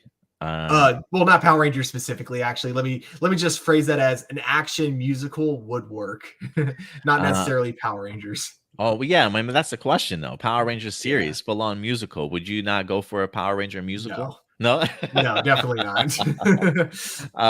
Yeah, man. I don't know if I can do it as an entire series. That might be a little bit too annoying to me. As far as anybody that wants to how to explain to someone only watching Super Sentai to get them to check out Power Rangers, I'd be like, look, just stick with Super Sentai, bro. Just stick with Super Sentai. No, if anything, I'd probably be like, let me introduce you to the show by the name of Dino Fury. I feel like that might actually be the one that I would recommend people to certainly go ahead and check out for themselves. But I don't know. What would you say? What would you tell people? I would, depending on how big of a Sentai fan they were, I would try to see if I could find any seasons that they didn't like and maybe introduce them to the Power Ranger version of it. Because Mm, I know that not a lot of people liked Go Onger, but everyone loves RPM. So, I get you. probably something like that. Okay, I like that idea. I like that idea. That might actually be a pretty good decision there. Kurt Moreno. What do you guys think of the Cobra Kai creators wanting to do a spin-off of the Ferris Bueller movie? Do you think it's cool or really unnecessary? And also, if let's say they somehow were able to do an MMPR movie, do you think it would be primarily focused on MMPR or the overall franchise? They seem like they love reviving shows and movies from the 80s. I think they would probably focus on MMPR, if anything. Um, as far as Cobra Kai creators wanted to do a spinoff for Ferris Bueller, Cobra Kai spinoff or a spinoff from Karate Kid into Cobra Kai certainly makes sense to me. A spinoff of Ferris Bueller, I don't think I need it. I don't think I need it. Do you want one, Stuart? You think there's a I story to be told? I need them to show me something like what their idea is of how a spinoff would work. Because, Would like, work, right? Yeah. yeah, because Need in more my detail. head, I can't think of any way you could make a spinoff of Ferris Bueller and have it work. But if they have like a specific vision that I can't see, I would love to hear what it is. Yeah, I would love to hear what it is too. Real quick in regards, I got like 3 emails I'm gonna blaze through. Carlo Bernardo says you talked about this a long time ago on Power Rangers, on how Power Rangers should be new and fresh when it comes to the Jonathan Entwistle reimagined Netflix universe. Do you agree that viewership has declined so significantly because of the awful Neo Saban era seasons? Wait, do you agree that viewership has declined so significantly? Oh, yes, absolutely. Mhm. We all know by now that Dino Fury has become such a huge hit for lifetime Power Ranger fans and fans around the world, thanks to Simon Bennett and his team. And with the show now on Netflix, while I understand it's hard for us as longtime fans to accept that we don't want things to change with the new reboot, especially if the new reboot itself is a huge gamble with the franchise. I mean, yeah, I do agree that viewership has declined significantly since where it was before. But I do think that Dino Fury is bringing some people back into the fold as well. And I do think the idea of it finally being on Netflix and in front of a ton of more viewers will at least make Power Rangers at least fresh in the mind for some people once again. Yeah, I mean, I'd say there was almost a time where we almost had to come back with its popularity when it moved to Nickelodeon. But then I feel like Nickelodeon, like what I think happened, and I know there's no like proof or anything behind this, but what I think might have happened is Nickelodeon might have been like, well, we gave you a lot of promotion and you gave us Megaforce, so we're just gonna cut your budget and not promote Dino Charge that much. That's what I think happened. I mean, you might be right, man. You might be right. Alexander Rosario in Power Rangers Ninja Steel 25th anniversary crossover, Dimensions in Danger. It was very much Tommy anniversary special. He says, I recall Catherine Sutherland saying at Ranger Stop back in 2019 when she was asked about how it was like returning to Power Rangers for the first time since Turbo. When she was asked why she was Pink Turbo instead of Zeo Pink, she said the director told her to be Turbo Pink. That director was Simon Bennett. Does this tell you that Simon had to cooperate with that Saban told him to as a director? Also means that Simon would also have to cooperate if he was the showrunner during the Neo Saban era. I mean, I do. I think maybe I don't know if it was Saban specifically that said, "Hey, she needs to be Turbo Pink," or if it was just an executive decision by Simon Bennett. But whoever was the showrunner at the time, along with Saban, probably had say. I would assume that was Chip Lynn, perhaps. Yeah, I Didn't have- think Chip Lynn was still the showrunner, I believe. So yeah, I think it's probably a Chip Lynn and Saban decision. Gonna be totally honest, I kind of agree with that decision. Mostly because we get like Tommy morphing into the other costumes, but not with Turbo, and I think that was done on purpose. I think they wanted to make sure they had like they didn't repeat any Rangers, and the only exception was Mighty Morphin because he had green and red. But even then, that's why they showed us the other forms with Tommy. Yeah, and I'm okay with that. Especially, I think if you've been a ranger with multiple colors before, I think picking and choosing any one, I don't think it's too big of a deal. But you could be right in regards. So I think you're probably more spot on. And then last but not least, Carter Matthews. What do you think of the It's Always Sunny actors' reaction to the new director of the MCU Fantastic Four? And do you think this guy can be the one to finally do a Fantastic Four movie? And What was their reaction? he was referring to Matt Shackman as the director. Collider.com did have an article in regards to it. I will go ahead and since that's the last question, I will go ahead and pull up this screen share with you guys. We actually have two or one more on our live viewer questions page if you want to do that one as well. Okay, I will here in just a second. But yeah, Matt Shackman officially directing Fantastic Four. It says yeah, he has officially been confirmed to direct the upcoming Fantastic Four. John Watts walked away from the film to pursue other projects. Shackman previously directed the Marvel series WandaVision, which was well received by both fans and critics. With this established experience in the MCU, Shackman may be the perfect fit for the director's chair for the upcoming Fantastic Four reboot. Now, with the confirmed director bringing Marvel's first family to the big screen, development on the film should be able to continue on schedule. Yeah, I don't know. It doesn't say anything in regards to reaction from Always Sunny fans or Always Sunny. Let me see if I can put that in the description real quick. What do you think about him coming over from WandaVision, Stuart? Definitely wouldn't have been my pick, but if Marvel chose him, I'm sure there's a good reason behind it. Oh, he so I guess like he might have worked on Always Sunny back in the day. Okay, that would actually make sense. Oh, here we go. The direct It's Always Sunny actors react to the director announcement. Let me see if it says anything. A former child actor, Shackman began his career in Hollywood directing for TV, and he's racked up credits for several popular shows. And so, yeah, he has worked on It's Always Sunny in Philadelphia.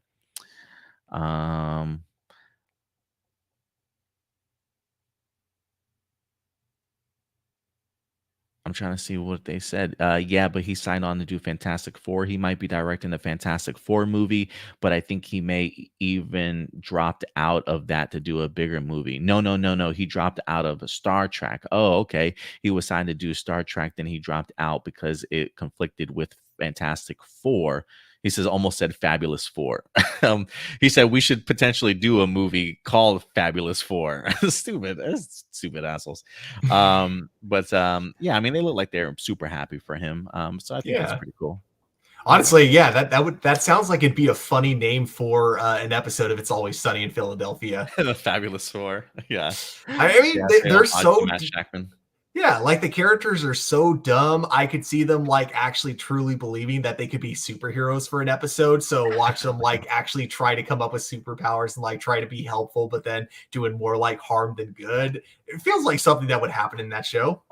Yeah, I can easily see that happening in that show. But I was a really big fan of WandaVision. I don't know if it's necessarily in like my top 3 of like favorite Marvel series, but it's definitely up there. I definitely appreciated the what they were able to do with it.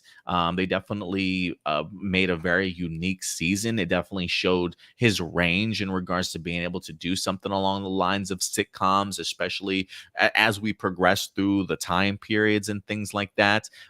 So I think he's definitely proven himself over the years. And you did say we had another comment, correct? Or I see two, and I'm not sure if we got through. Did we do Michael Rhymes and Jackson Peterson's? No. What episode storylines in Super Sentai make absolutely no sense compared to a storyline in Power Rangers or other tokusatsu shows? What does Power Rangers do that's better than Super Sentai? I really don't think Power Rangers does much of anything better than Super Sentai. I know that might be blasphemous for some people. I don't think until recently I think Dino Fear is like the first show that I felt like um just style wise has been able to be enjoyable on its own merits. Everything else I feel like Super Sentai is just done better. I just think out of the two franchises, I just think like just because of the fact that it's Power Rangers relies so heavily on Super Sentai that it's hard for me to see Power Rangers do anything original. Be like, oh yeah, they actually do that better than Super Sentai. What about you, Stuart? I'm sure you probably have something you think Power Rangers does better than Super Sentai. I can't think of anything in particular that they do better than Super Sentai. I can think of like Yeah. seasons that they make that are better than Super Sentai, but I can't think of any one like thing. There are definitely moments I like better in Power Rangers than Super Sentai, and then same vice versa. But I can't really think of one particular thing that every season of Power Rangers does better. You know what I mean? Yeah, and one of the moments in Super Sentai you said that makes absolutely no sense compared to the storyline in Power Rangers. I mean, I feel like there's a ton of stuff, but for me, and not comparing it into Power Rangers, but there's always been like a Go Kaiger episode of it was like a Valentine's Day episode or like a love episode that dealt with like two of the villains from Go Kaiger. But in the Go Kaiger season that was adapted for that episode, I think was it Car Ranger or I think it was Car Ranger or Turbo. I can't remember which one it was, but it was emphasis off of Power Rangers Turbo. So the episode itself was very heavy on the comedy and the slapstick comedy sort of thing. It was just a little bit too over the top for me, and I was never a really big fan of that Super Sentai episode for Go Kaiser, though. Unfortunately, Yeah, I can't think of any examples where like in Super Sentai didn't make any sense for the context of its own universe. Okay, actually, maybe Zenkaiger, it didn't make sense that they kind of just ah, out of nowhere dropped it all being like together in one universe and then suddenly decided like every season is in its own universe. I guess that was kind of like the only thing. And then last but not least, Jackson Peterson, what are your thoughts on Super Sentai and why are you watching any? And are you watching any of the current series? I've watched a few. My favorite was the one where the Rangers are based on birds, a huge space team with 9 Rangers. So it looks like he's talking about Q Ranger, and then I'm assuming Jetman, maybe, for the birds. Yeah, I think Jetman for the birds, and then Q Ranger for the 9. Actually, I think it ends up being like 11 by the time the Jesus, season ends. Uh, Jesus. yeah, no, Q Ranger I think is my favorite out of all of them, but I also really loved Go Kaiger and Cure Major. As far as like what are my thoughts on Super Sentai, I love it. I would always recommend people to check out Super Sentai.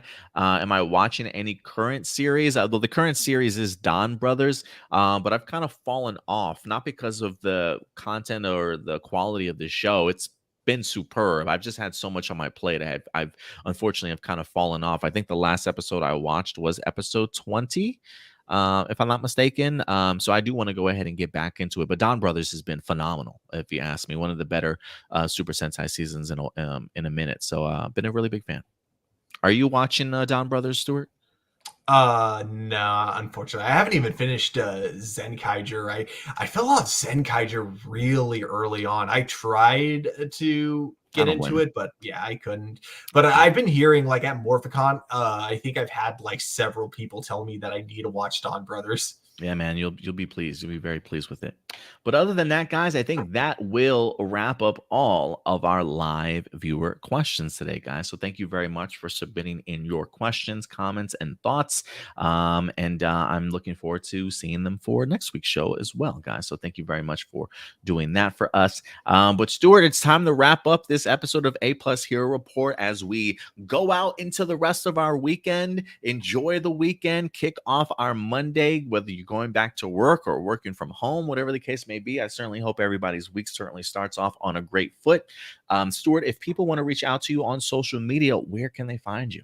You guys can find me on Twitter at TurboStew01, and I believe it's the same name on Instagram as well.